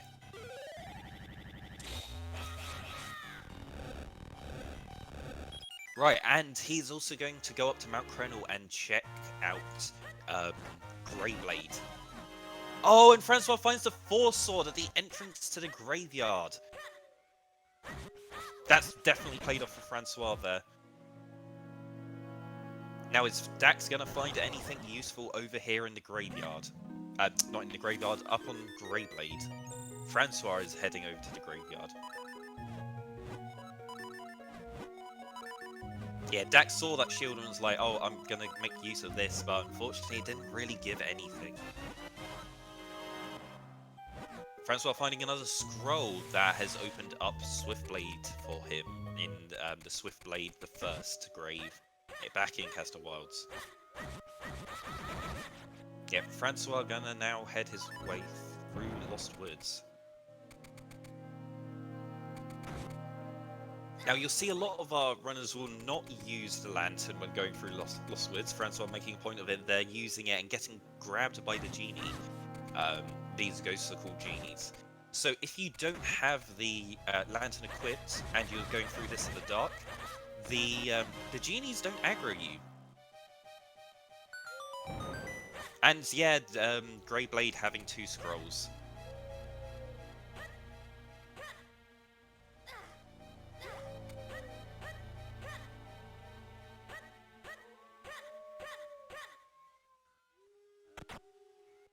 Right, what is Dampe gonna have today? Dampe has the cape! Oh my god. Right, that is huge. Francois is now 1 item from Go mode. He is looking for the Veil Fool's Kinstone. Once he has that Kinstone, he is in Go mode and go directly to all of the dungeons he needs to beat the game. Dax picking up his Force Sword. He's going to be hot on the tails of Francois and finding the cape as well.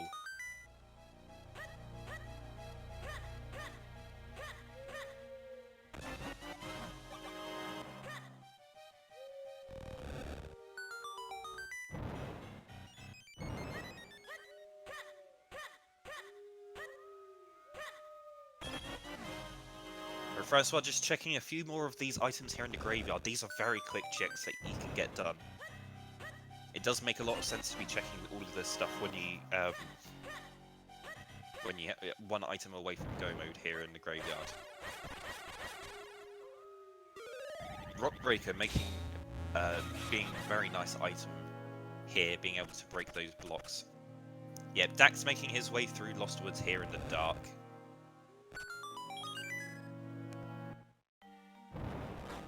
Right, so the Royal Crypt has 4 item locations and 3 small keys. So these 2 items here were both small keys, and in the next section it's going to be there's going to be 2 more items, and one of them is going to be a small key and one of them is going to be a random item. Oh yes, so chat is making the point of that the power bracelets could be required for Palace of Winds. Right, Francois finds a bomb there, so there is going to be nothing else here in Graveyard. He is just going to get the sword. He's going to use the last key here to be able to get to the Grave King, and he's going to get the last element here. The third element here, and then he's going to be wanting to look for the Veil Fool's Kinstone after this point. Yeah, so when our racers get to Palace of Winds, they want to find the big key as soon as possible. If the big key is not on the top push puzzle, then they don't need the power bracelets. If it is, however, then they need the power bracelets. They're going to have to try and find the power bracelets somewhere. Dax just double checking his inventory there. Yep, he is 1 item from go mode. Possibly 2. Really, once our racers find that Veil Fool's Kinstone, they're going to be heading right for Palace of Winds.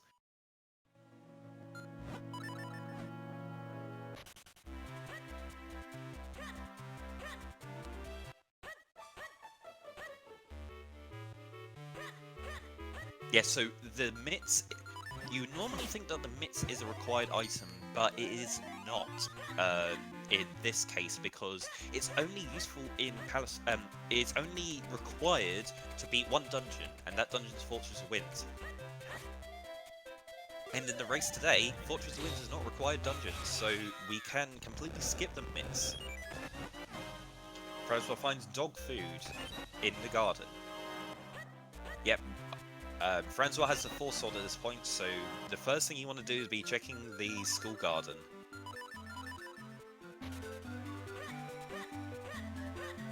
Unfortunately, the only thing he found there was the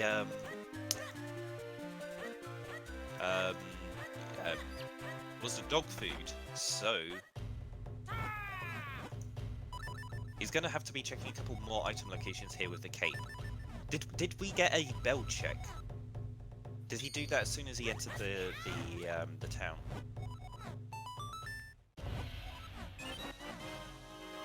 Oh yes, so if there are any required items in mitts locations, then the mitts would be required. So if we could still have a mitts required seed here if the Veil Fool's Kinstone is in a digging cave somewhere. Then they would have to find the mitts somewhere, then use the mitts to get to that cave so that they could get the Veil Fool's Kinstone. Yeah, he just did the bell now, and it wasn't anything.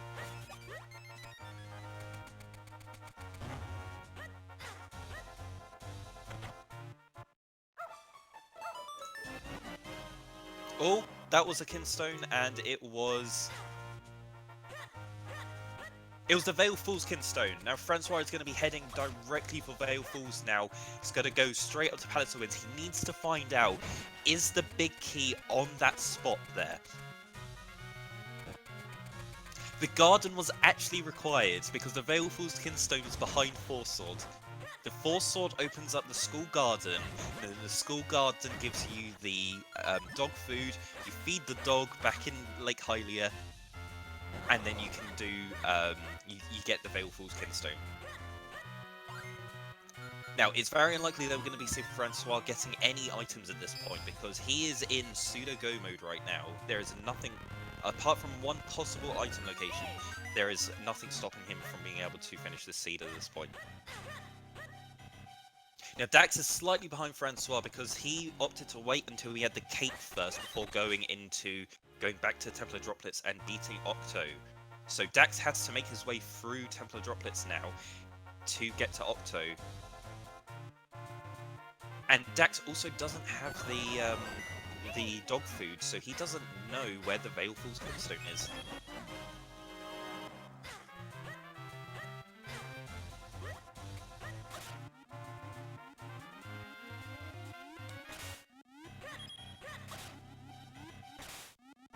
Yeah, so neither of our racers today are likely to enter the Wind Ruins area and Fortress of Winds, which is very odd. You normally always see Fortress of Winds entered.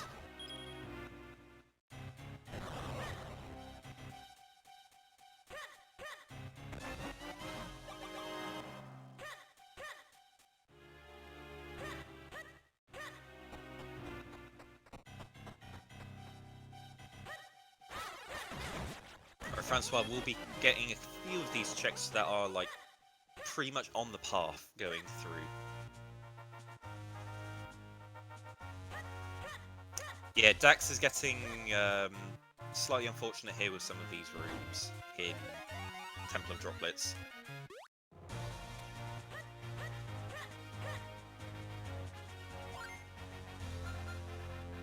So for Dax now, it is pretty much down to execution. Is he able to make up the difference here? Yep, Dax is worried about the next room here with the soft lock, so he's saving with a portal there, just to make sure that if he gets a crash here, it's not going to ruin his race. Now, we haven't seen a crash happen in a long time now. It's been over a month since the last crash, so we're less worried about it now. Oh, Dax is getting slightly unfortunate with the Caterpillar fight there. Francois is now making his way through Cloud Tops.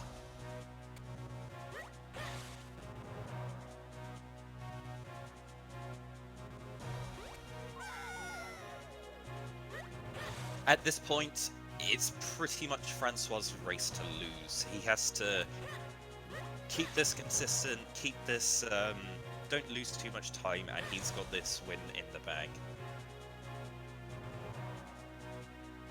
Yep, he is skipping everything here in Cloud Tops. He is heading directly for the tablets so that he can hand in all of these Cloud Tops kinstones.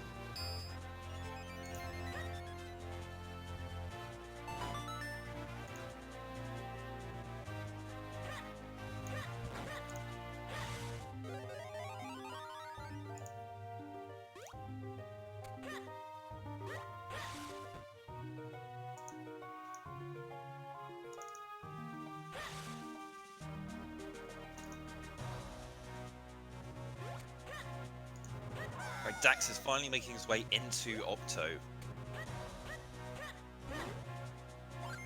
Francois handing in the fourth kinstone piece here in Cloud Tops. He's got one more tablet to do.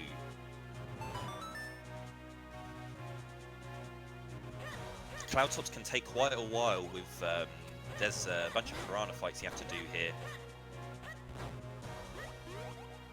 And a bunch of items that you can stop on the way for, but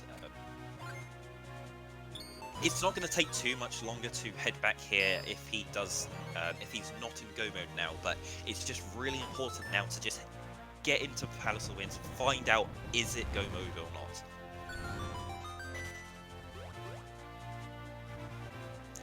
Francois has gotten, has activated all of the Cloud Tops kinstones now and can make his way up the tower and into Palace of Winds.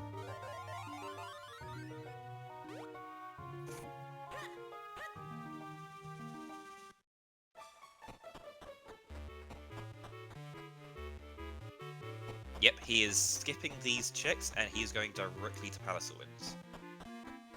There are 5 or 6 items here that he can be picking up in this tower, but you're so close to Palace of Winds at this point, you just want to know, are you in go mode or not?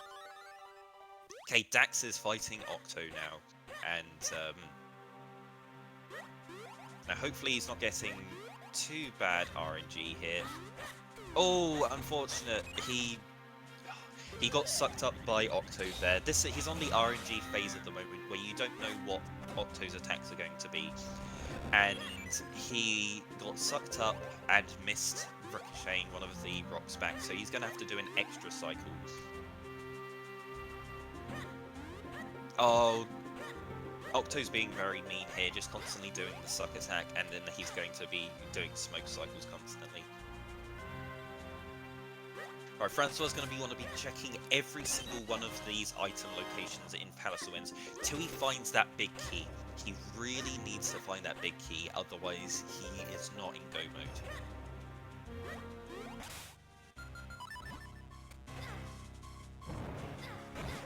He's going to be using the Lantern strat here on this Wizrobe fight. The Lantern one-shots the Wizrobes.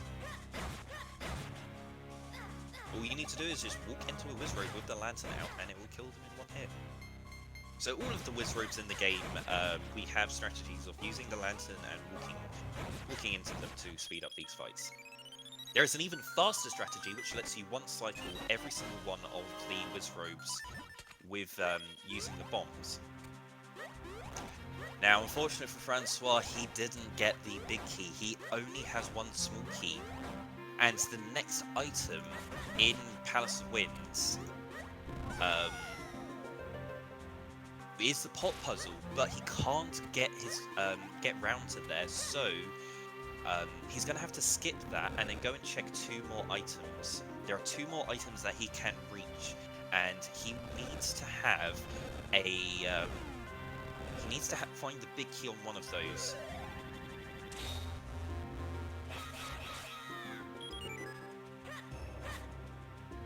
Now there is a possibility that the big key is in one of the chests at the very top of the dungeon. If that's the case, then he is also not in go mode. He needs to have the power bracelets because that means he needs to open up all of the he needs all of the small keys. And if the pot puzzle has a small key, then he's not in go mode. Dax finds the dog food in the school garden. Is he going to hand in the dog food? As soon as he hands in the dog food, then he can start making his way up to Cloudtops. But he does have the cape and is wanting to open up a few more of these item locations here in town.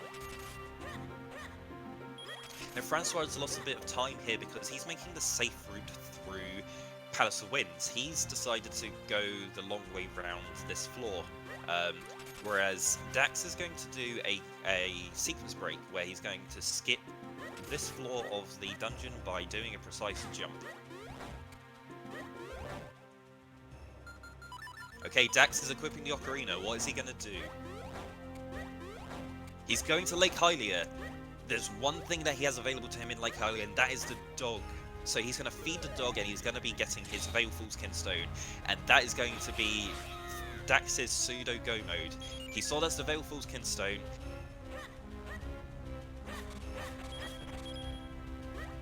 Now Dax, go right up to Cloudtops. Go on. Go straight for Palace of Winds. Right, Francois is...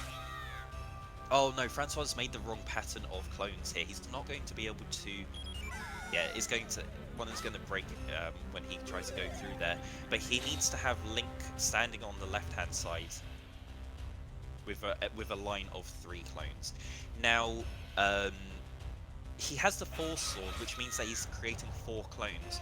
Whereas in the vanilla game, you have the blue sword at this point, so you only make 3 clones, which makes these puzzles based around having 3 clones. So you have to really know what you're doing if you're doing this with the Force Sword.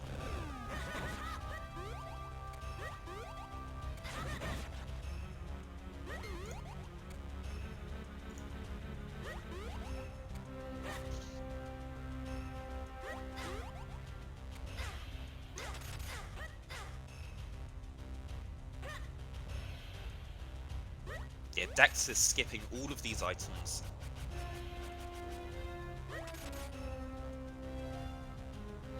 He knows he's possibly in go mode and just needs to make his way up.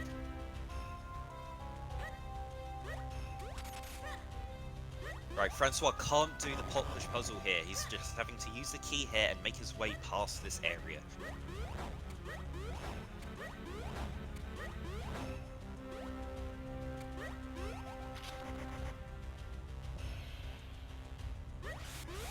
Dax now making his way through cloud tops and handing in all of these kinstones.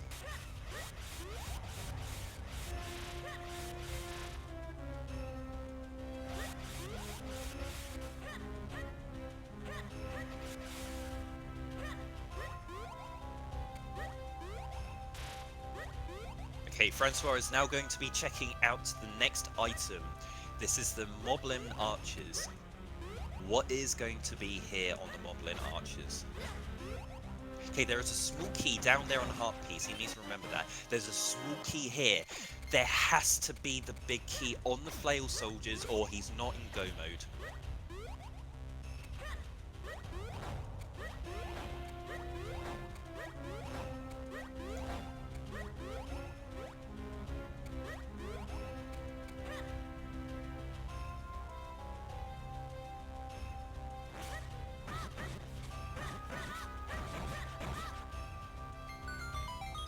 There's the big key. He is in go mode. He can go directly to the through Palace of Winds now, picking up all of the keys that he finds, and will be able to make his way into Georg.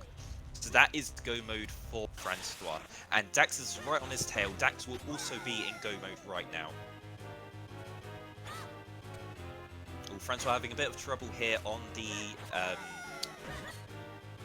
Dark Nut here.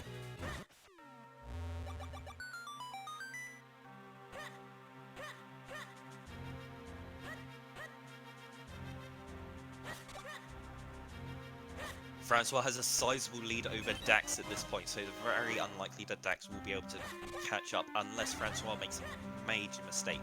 But Francois is an experienced player and is very unlikely to make a lot of these mistakes, so it's definitely down to Francois at this point. It's his race to lose. Francois didn't pick up the remote bombs that Dax found earlier on. So that is a slight advantage that Dax has. Dax also has a boomerang, which Francois does not.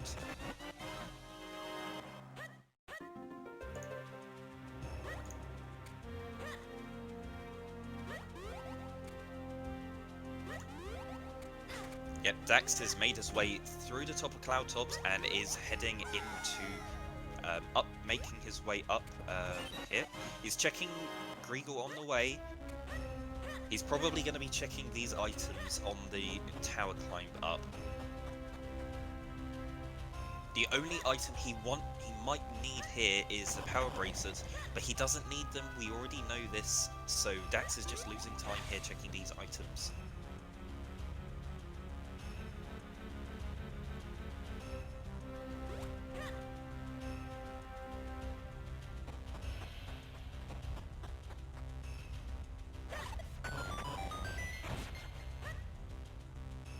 Yep, so we see on the pot push puzzle there, that was a small key.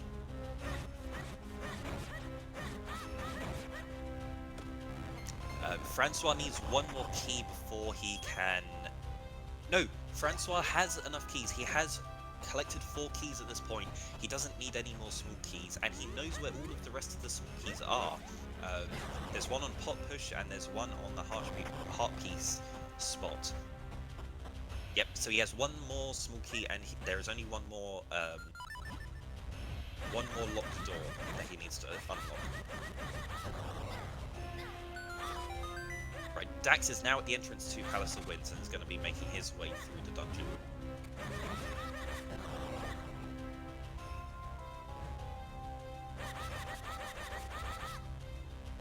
Now, Dax is going to save some time on Palace of Winds because he's going to do the cape jump, which should save a minute or so on the second floor of the dungeon, as Francois made the long way round.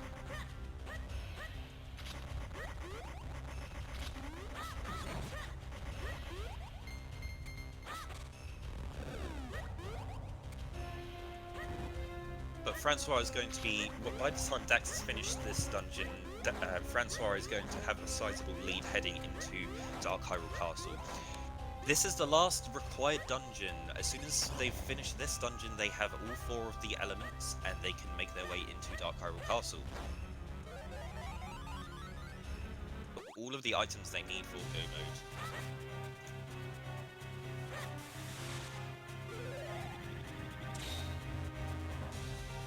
And it's very nice when you have the 4-sword for this Georg fight, as the 4-sword makes the fight a lot easier and a lot faster.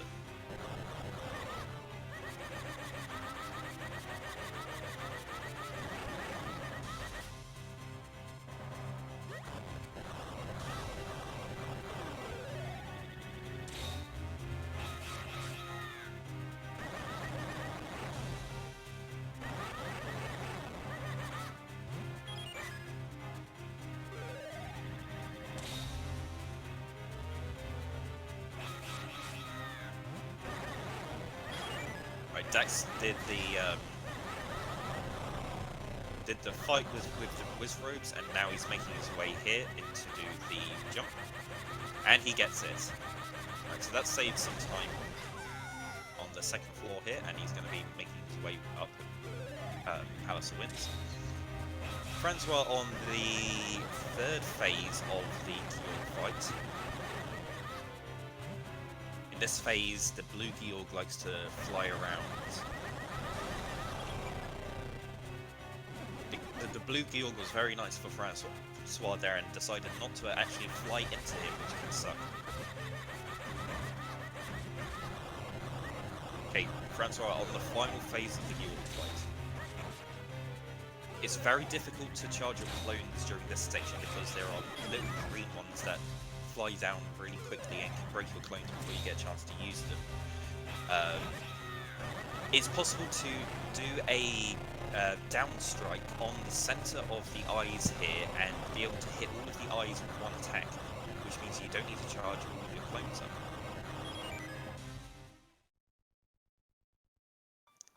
Francois finishes off Georg and collects his last elements, the water element. Now he has all 4 of the elements, he can make his way into Dark Hyrule Castle.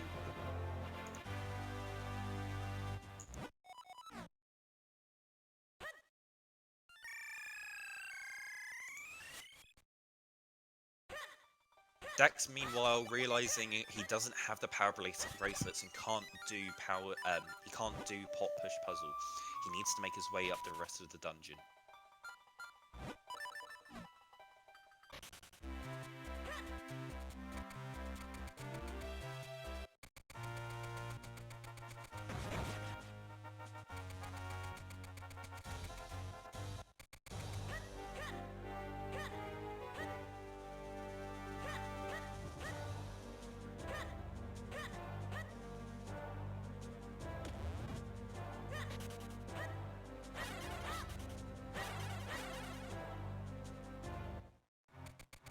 Dax spotting where the small keys are here on the Moblin Archer, and another one on the heart piece there.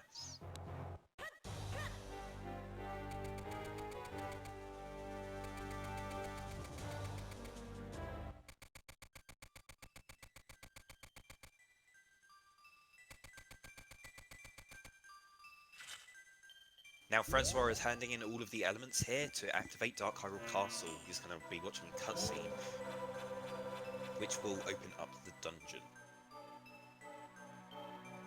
Dax finding his big key, and that is all he needs for Go Mode. He realizes now that he has everything, and all he needs is 4 small keys in total.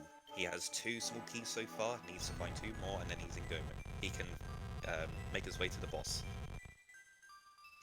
Dax getting a very nice Darknut fight there. Francois lost some time there on that fight.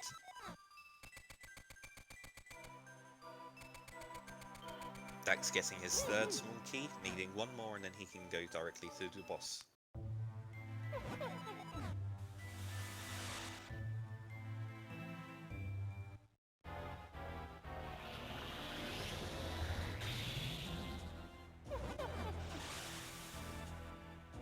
Dax knows that one of the small keys is on the heart piece spot, so he's going to make his way directly to that. And then he's going to make his way through the rest of the dungeon. Is he going to hit this? Yeah, he's hitting this to see what it was, and it was a small key. Now, if one of our runners decided to open up the doors upstairs on the very top floor, that would lock them out of the dungeon, and they would have to go and find the power bracelets before they would be able to come back and do this dungeon. So they made sure to keep close track of their small keys in this dungeon to make sure that they didn't run out. So, Francois is now in Dark Hyrule Castle right now, and Francois is looking for small keys. This dungeon has 5 small keys, 3 dungeon items, and 1 randomized item. So the big key for this dungeon is always in its vanilla location, which means they need to find all 5 of the small keys. Francois is going to be heading for this first item location here, which is on the Stone King, turning small and going through this hole here.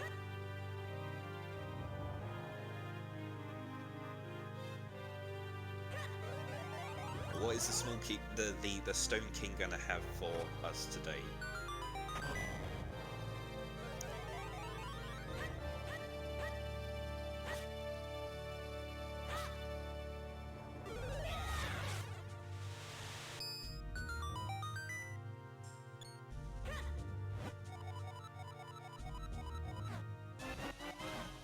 Oh, the small key and the Stone King has the randomized item of the dungeon, which is a heart piece. So now the rest of the items are small keys, the map, and the compass. Oh, and there's a vanilla map as well. This is not looking like it's going to be a nice Dark Hyrule Castle.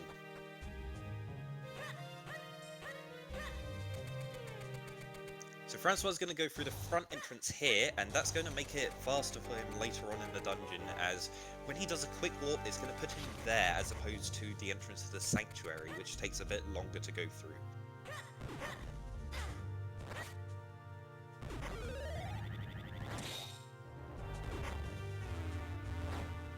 Okay, Dax is now on Georg and is making his he's killing the first cycle of Georg. Francois is making his way through the blade check in Dark Hyrule Castle.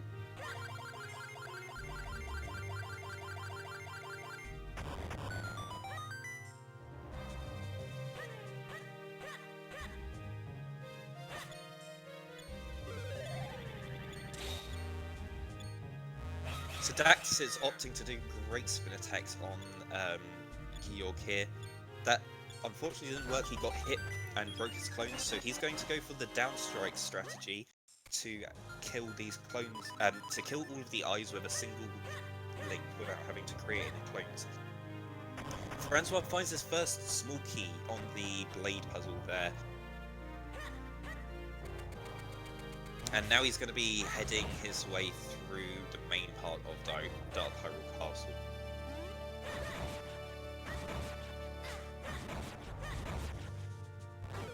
Now this is a room that causes a lot of issues for some of our runners. This is a statue puzzle where you have to create clones and knock them back into the statues. Francois gets it first try. We are not currently on all 4 towers required. There is one more item location. Francois is about to fight the first red dark nut of this dungeon.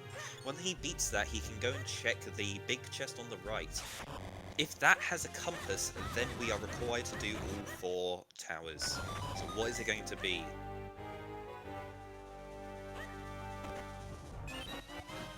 Okay, he has a small key on that, which means that there are 4 towers left in Dark Hyrule Castle, and each of those towers has 1 item. There are 3 small keys left, and 1 compass. So Francois is going to want to be trying to find the 3 towers that have the small keys, and not that 1 tower that has the compass.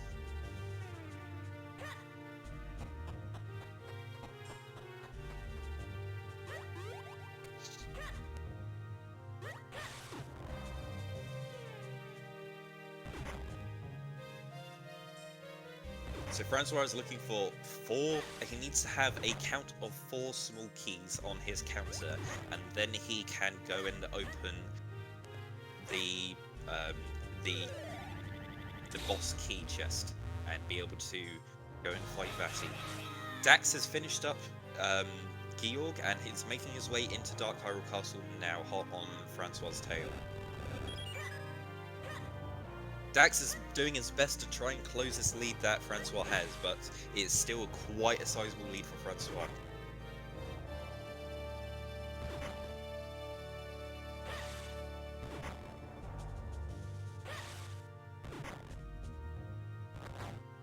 Dax stopping in there for some safety fairies. You don't want to be dying in Dark Hyrule Castle. Both of our runners looking at the time and realising this is just over 2 hours in and we're entering Dark Hyrule Castle. This is going to be a very fast time for our runners.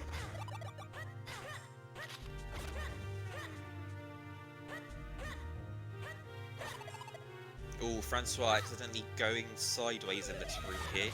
That's fine. He realigns himself back into the centre.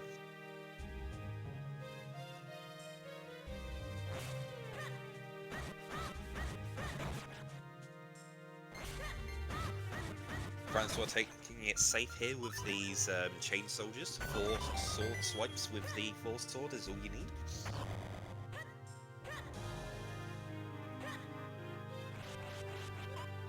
And then opting to use the gust jar here to fire the bomb at the block.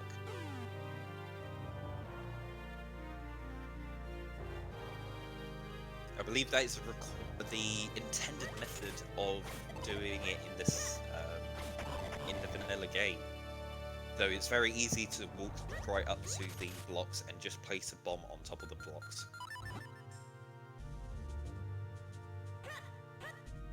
Dax is stuck here watching this cutscene at the entrance of Dark Hyrule Castle before he can start making some progress through the dungeon.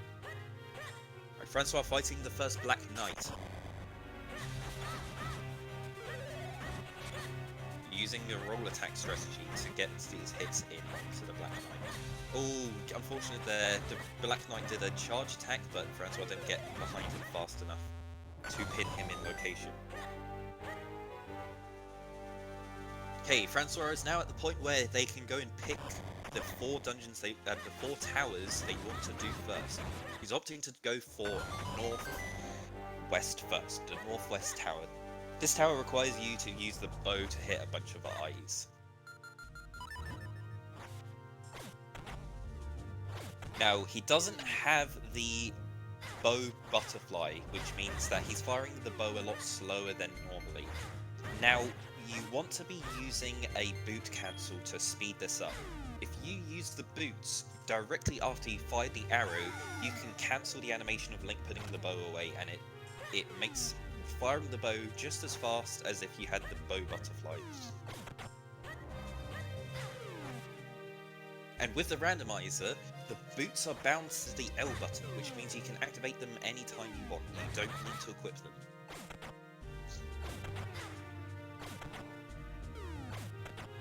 Francois gets all of those eyes.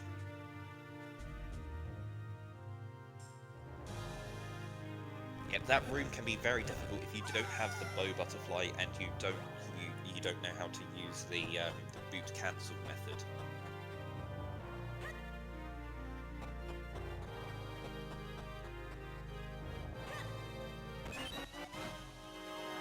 Francois finds his third small key out of 5. He's looking for 2 more small keys.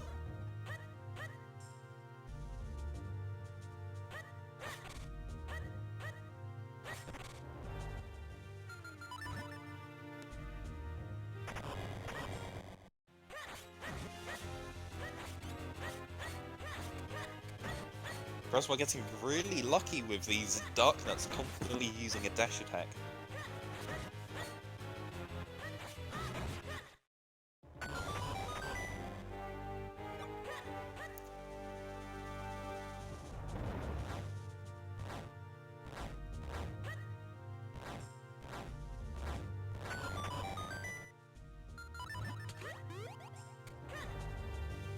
Oh, unfortunate for Dax.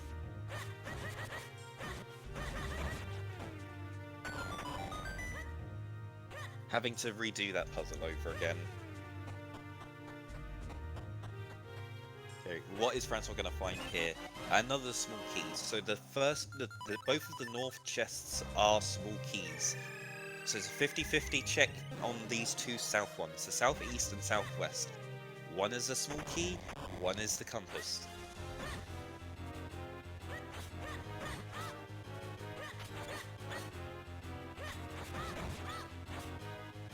The Darknut fights with multiple Darknuts can be quite tricky, as they like to position themselves so that if one is vulnerable, the other one is covering them to attack you whilst you're trying to deal with them. So Francois and Dax having different strategies for this puzzle room that Dax is doing on the right here. Dax going for a crisscross pattern there, whereas Francois decided to use a straight line of clones.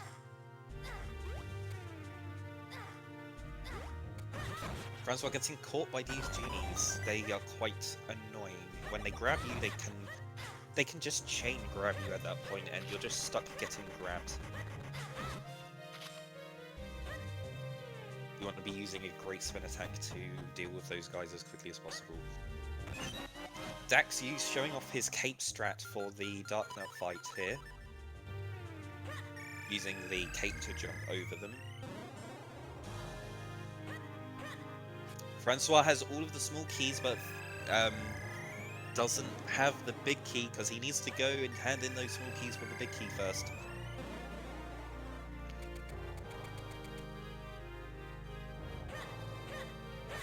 Okay, Dax has picked up 2 of his small keys, he needs to find 3 more.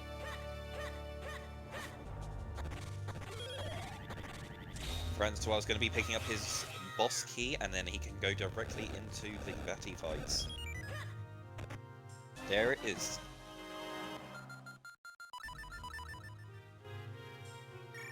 Right, going through the red portal now. Okay, now he can actually open the big door. Right, Francois is making his way up the gauntlet now. This gauntlet isn't as bad as the A Link to the Past gauntlet. The gauntlet in A Link to the Past has many, many rooms. This is 3 rooms, 2 of the rooms being incredibly easy, and the last room being a fairly difficult fight against a bunch of Darknuts.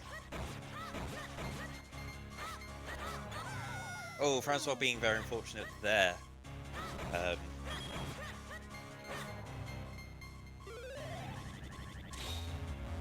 Accidentally getting his clone hit.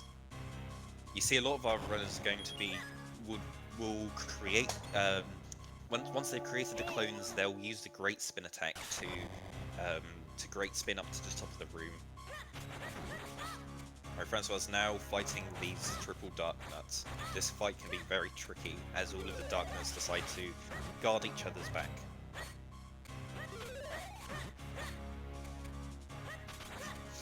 Dax is on the outside of Dark Hyrule Castle, making his way round to...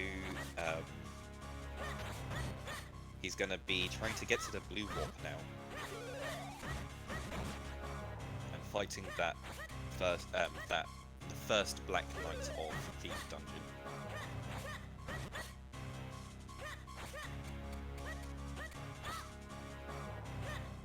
Once Francois gets this Black Knight killed, then he can move on to the Vati fights.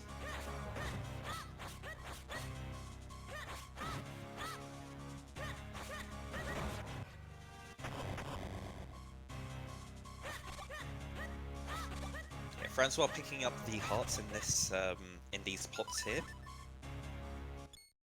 Now those pots change their items in between the fights, because you fall back into this room to fight Vati 1, and the bottom 2 pots get changed. The bottom right pot becomes a fairy in the Vati fight, and the bottom left becomes arrows. Whereas all of the pots are hearts during the Darknut fight. So Francois is now on Vati 1. Now Vati 1 is possible to kill with 3 cycles. Oh no, Francois misses the first cycle there by not being close enough to Vati to be able to deal with him. So he's going to have to repeat this first cycle. The first cycle has only 2 small eyes floating around. Now he's on the second cycle. He was using the Gust Jar there, hoping that he went into the third cycle, but he's not. That is the second cycle now. Now he needs to use the Gust Jar to clear up the smoke that appears around. And to get this last cycle, he needs to use a Great Spin attack. But he's not. He's just going to use the regular Sword Swipe. It's not going to be enough to finish that in, to finish off that last cycle. He's going to have to do one more. Being in that bottom right corner, might as well pick up the Fairy as well. So Dax has been making way with the Darkness. He's already cleared off that first Black Dark Knight, and he is now making his way onto the right hand side. He's going to be getting a small key. Now I know Dax is patterned through Dark Hyrule Castle, and it is indicating that he's going to be picking up all of the small keys first. He's going to be skipping the compass. He's not going to be going to where the compass is. So Francois is moving on to Vati 2. So Vati 2 also has 3 cycles. That first cycle can be completed with a single clone if you just do a down strike into the middle of all of the eyes. It makes him vulnerable, and then Link on his own has enough damage to be able to progress the cycle on to the next cycle. So he's on the second stage right now. Now to beat this phase, he needs to do a single spin attack on Vati. Oh, unfortunately, gets hit by the purple spikes there.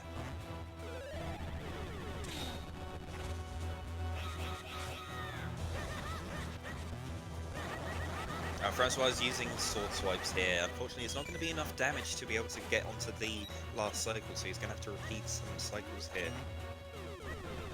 All of the eyes are on the top row.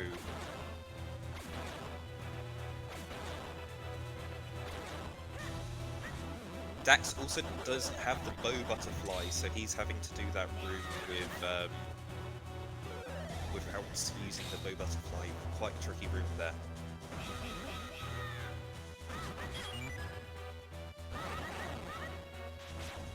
Lucky for Francois, that was a cycle where Vati was also, already damaged quite a decent amount, so it didn't matter that he lost some clones there. That was very fortunate for him. He's now on third phase. He can beat this with a single spin attack and doing sword swipes, but he's going to miss the cycle here, and he's going to have to do another one.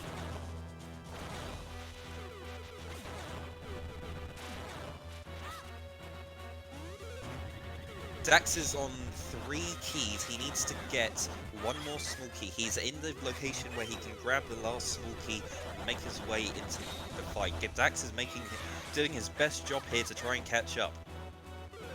If Francois takes too long with these boss fights, he's going to actually be losing out to Dax. Dax is making a huge effort here to catch up.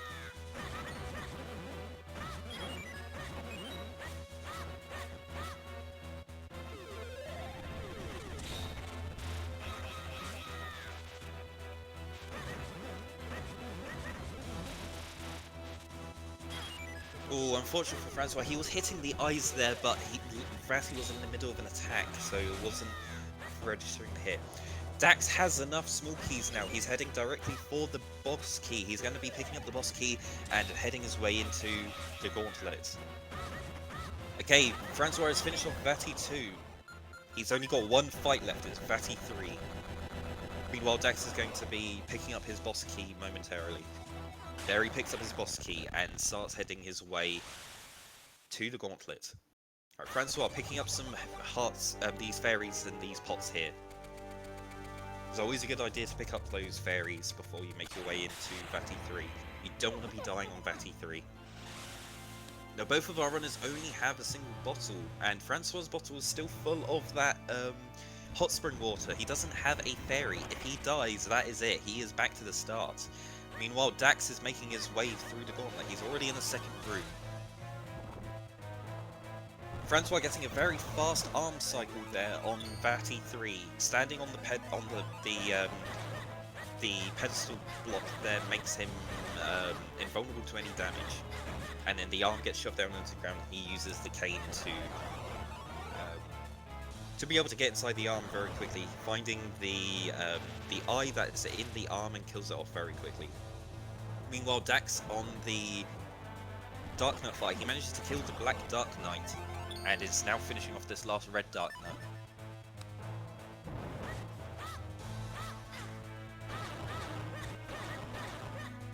Francois on the second arm is in the dark, so he has to use the lantern here to be able to spot the eye that he needs to hit. Okay, Francois is now on the final phase of Vati 3. Vati 3 is going to be firing blue orbs at him, and he needs to hit those back. Anyone who's seen a Zelda game before always knows that this is how you fight Ganon at the end of the game.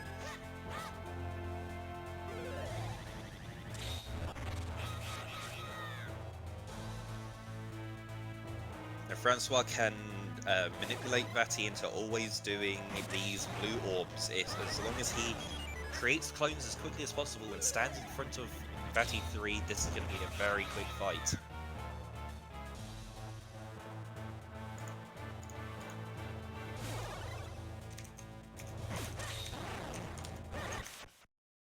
And GG to Francois. He finishes in first place with a time of 2 hours, 24 minutes, and 3 seconds.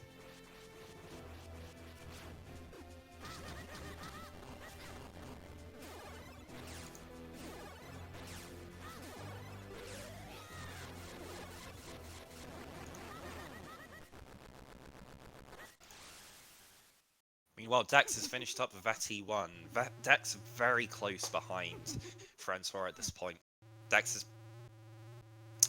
has probably seen Francois has just finished while entering Vati 2.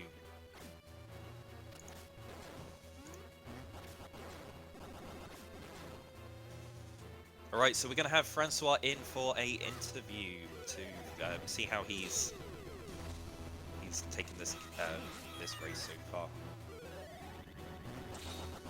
Yeah, Dax made a fantastic pace through Dark Pyro Castle. He knows all of the fast strats on this dungeon.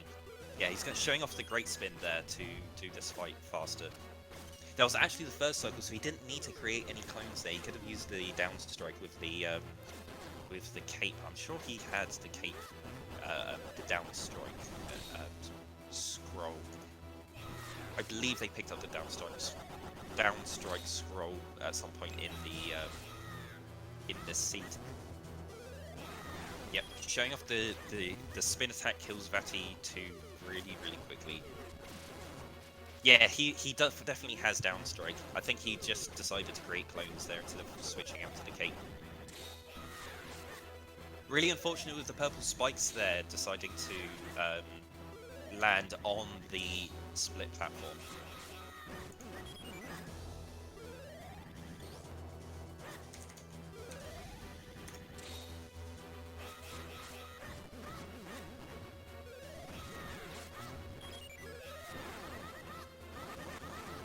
Oh, Dax unfortunate there. He was going to finish the Vati 2 fight, but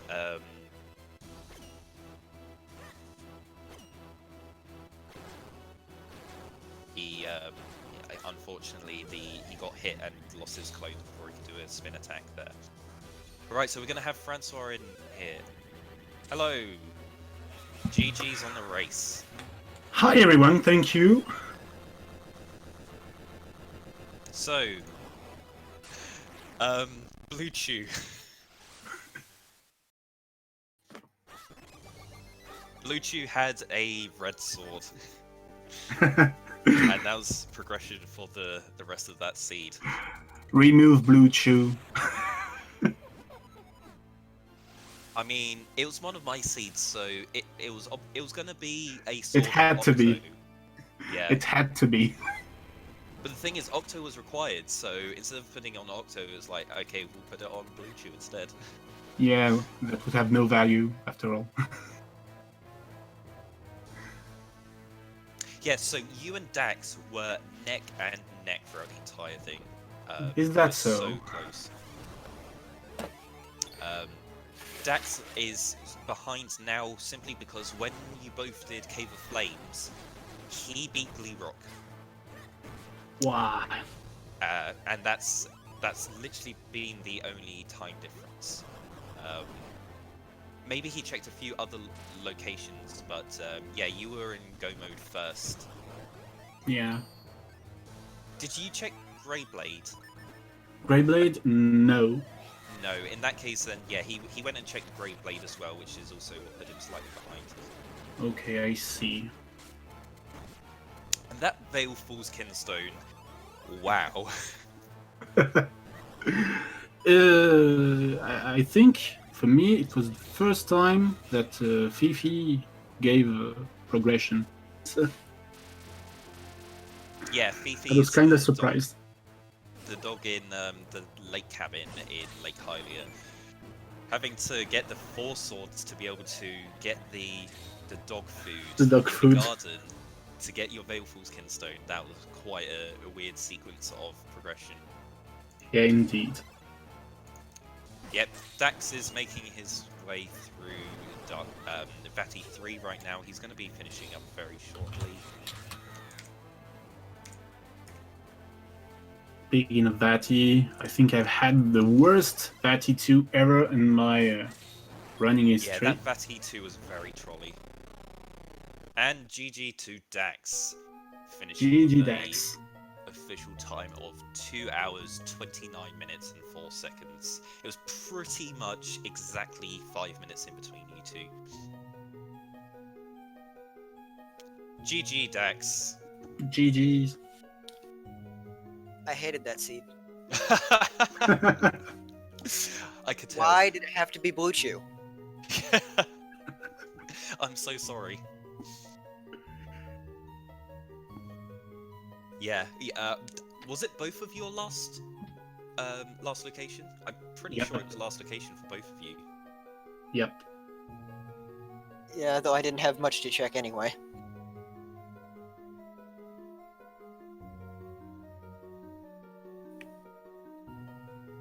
Yeah, so you were pretty much neck and neck throughout the entire race. Honestly, you were going through sections synced up. Like, it was so easy for us to track and commentate because we could just look at both screens and say the same thing.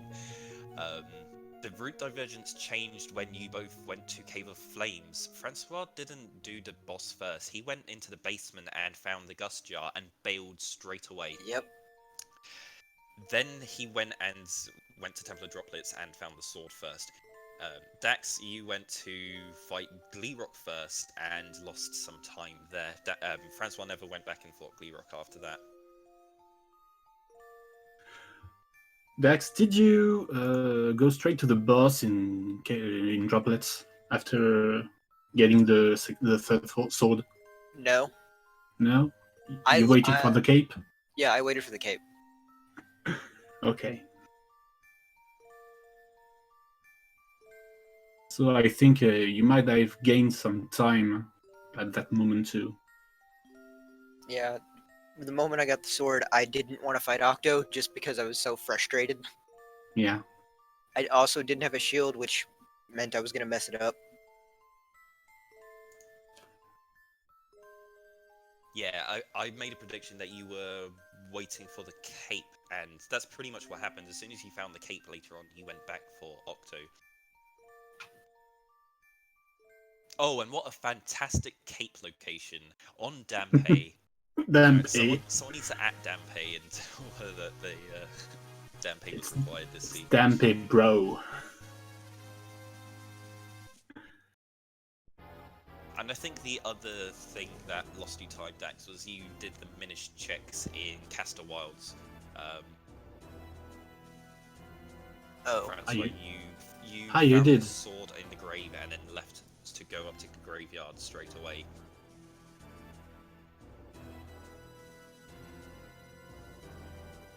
It was the fourth sword, the blue sword in the grave in Caster Wilds. Yeah, and then a very nice was the four sword location Very at the kind. entrance to the graveyard. Very nice. Very nice, yeah.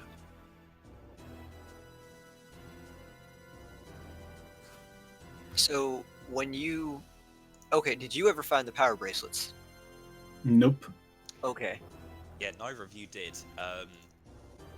When we found the Veil Falls Kinstone, that was very exciting because it's like this is pseudo go mode. We need to know is the big key going to be on the pot push puzzle in Palace of Winds. So we saw both of you guys being very apprehensive, like we need to go up there. But are we going to be getting all the items along the way, or are we going to be skipping some? So both of you skipped some and collected some. Yeah, I picked up all the ones in the tower because I was very curious what was up there. Because at the very beginning of the seed, since I had been so used to doing glitch stuff recently, when I got the ocarina, my first thought was, hey, I can get the rest of the tower. And the thing, I saw that that key on the floor below. I didn't want to go down to pick it, so I did all the remaining checks in Palace. And fortunately, I got my fifth key, so it was. Yeah. I was very delighted to see it. Was it on the the spiky roller chest? Uh, I think so. I remember you went and did that. wasn't it in the dark room when Was you it in the dropped dark room? Dax for? picked up another small key in the dark room. But I Dax had did enough keys that he pick up went that and one. got that heart piece small key because he knew it was there. Yeah. And for once, Fortress was not valuable. Fortress was not required. What? This is definitely a broken seed. There's something wrong with it. Well, both of you finished in under 2.5 hours, which is pretty great. That's definitely an indicator of a fast seed. Not quite a jet seed because it didn't give you everything super fast. And with blue chew being required, it's definitely not a jet seed, but it's definitely a fast seed. Yeah, it was.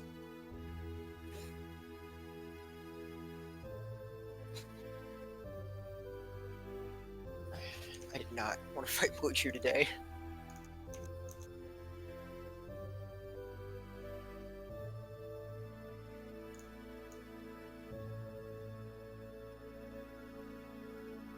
Oh yeah, and Dax, you had to triple dip Deepwood Shrine.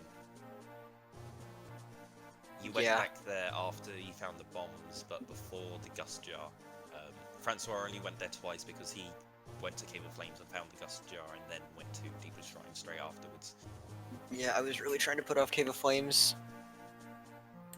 I mean, I can't blame both of you. You took about half an hour before you decided to go up Mount Crenel when you had access to it almost instantly.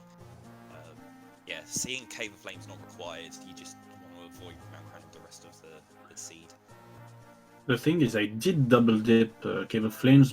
I did half of it just until the blue warp, and I was realizing I was forgetting all the road checks, so I bailed out of Cave of Flames to do those checks, and then went back into Cave of Flames and found the Gust Jar and the Kinstone.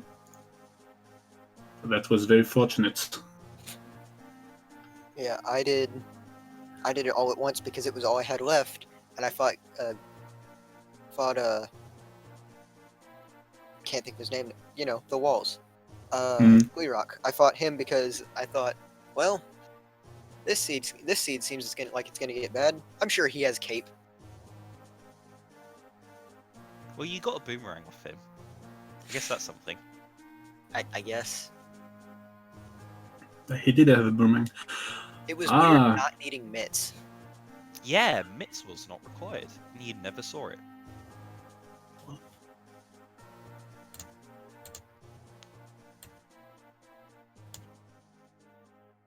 Wonder where mitts were. I guess it's in Cloud Tops, maybe. Possibly. I do have the spoiler log. Let me just peek this.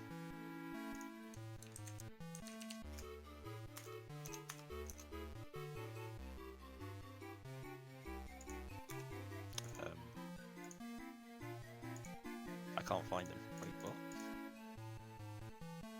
Alright, where are the power bracelets? The power bracelets were Lake Hylia Beanstalk. So Behind the mitts. the mitts were required before that. Where are the mitts?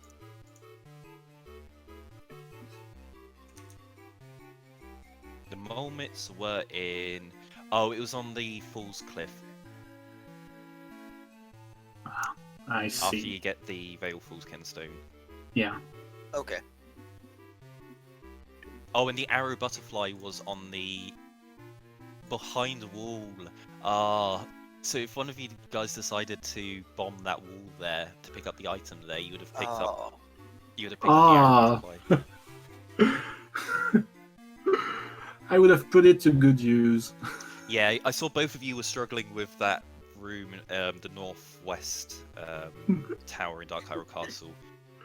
You did have boots though. You could have done the boot cancel strategy. Yeah. But I'm bad. Same. Yeah, but both of you managed to avoid the compass. Yeah. I was kind of lucky with the towers.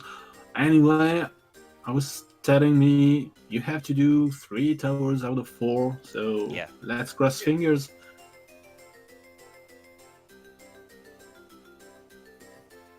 There's one other thing I did not like about this seed. Was when I went And- back for the 3rd time to Deepwood, Yeah. and I was hoping Chu would drop an item just so I could just leave and know nothing was there. Yeah. And of course it was a key. Yep. Was there anything on the basement? I don't think there was. No, it was a heart piece. It was a hard Piece, yeah. Heart piece and then compass in the big chest.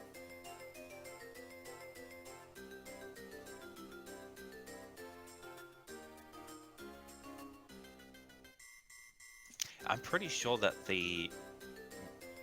Fortress of Winds must have been completely barren in this seed. The only thing I can see there is a shield. It's just rupees. It's literally it. It's all junk. Oh, roll attack was in there. That would have been useful. Yeah. Oh, where is the last Castle Wilds Kenstone? That's gonna be interesting. I'm sure it's in some tunnel because this is pretty much where we'd have to be behind.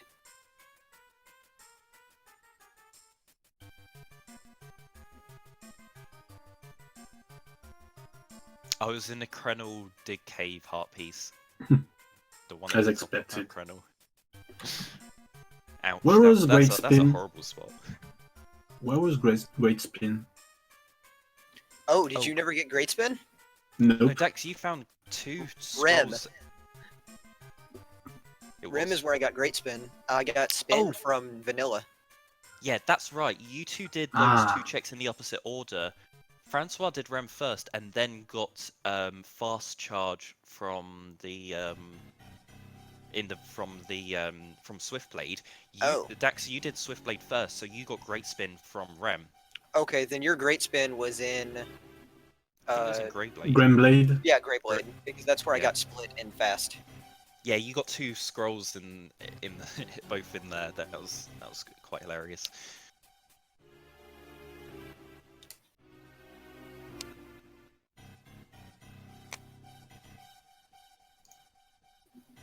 Yeah, that's weird that it... I'm very curious how the scrolls work when you get them. Since it I behaves tried a little explaining weirdly. it this seed, which was during the commentary. It's like it's progressive, but there's 3 branches.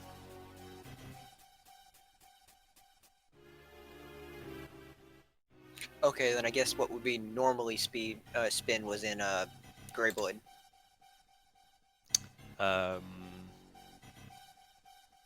Yes. Yeah, exactly. Yeah, that was what was there.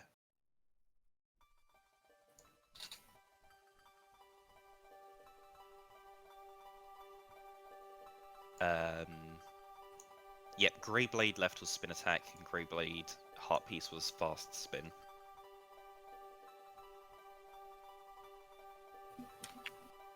And then Rem was great spin. Yeah, Rem was great spin, and then Swift Blade was fast split. So that's what the actual items were in the logic, and then because they're progressive, whichever one you picked up in town first made spin the wrong. It gave that first item as spin attack for you.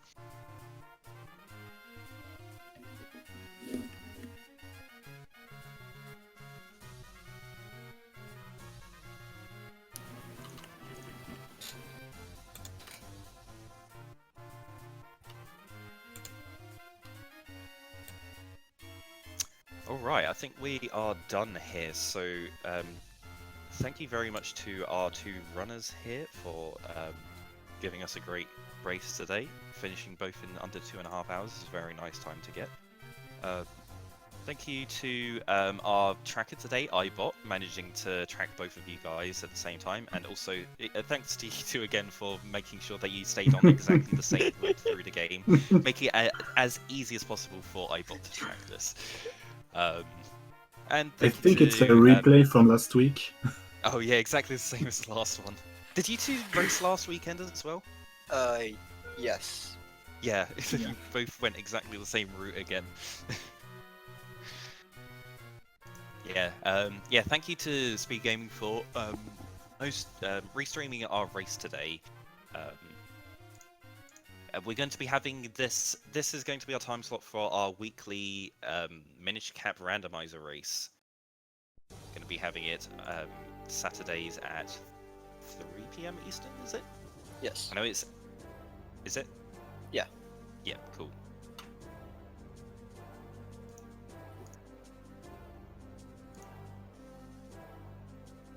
Yep, and thank you everyone in chat for watching today and keeping me company in the commentary box. So, yeah, that's all from us today.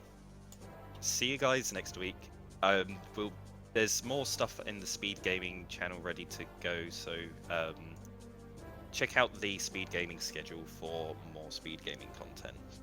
Alright, thanks for watching. See you guys next time. Goodbye.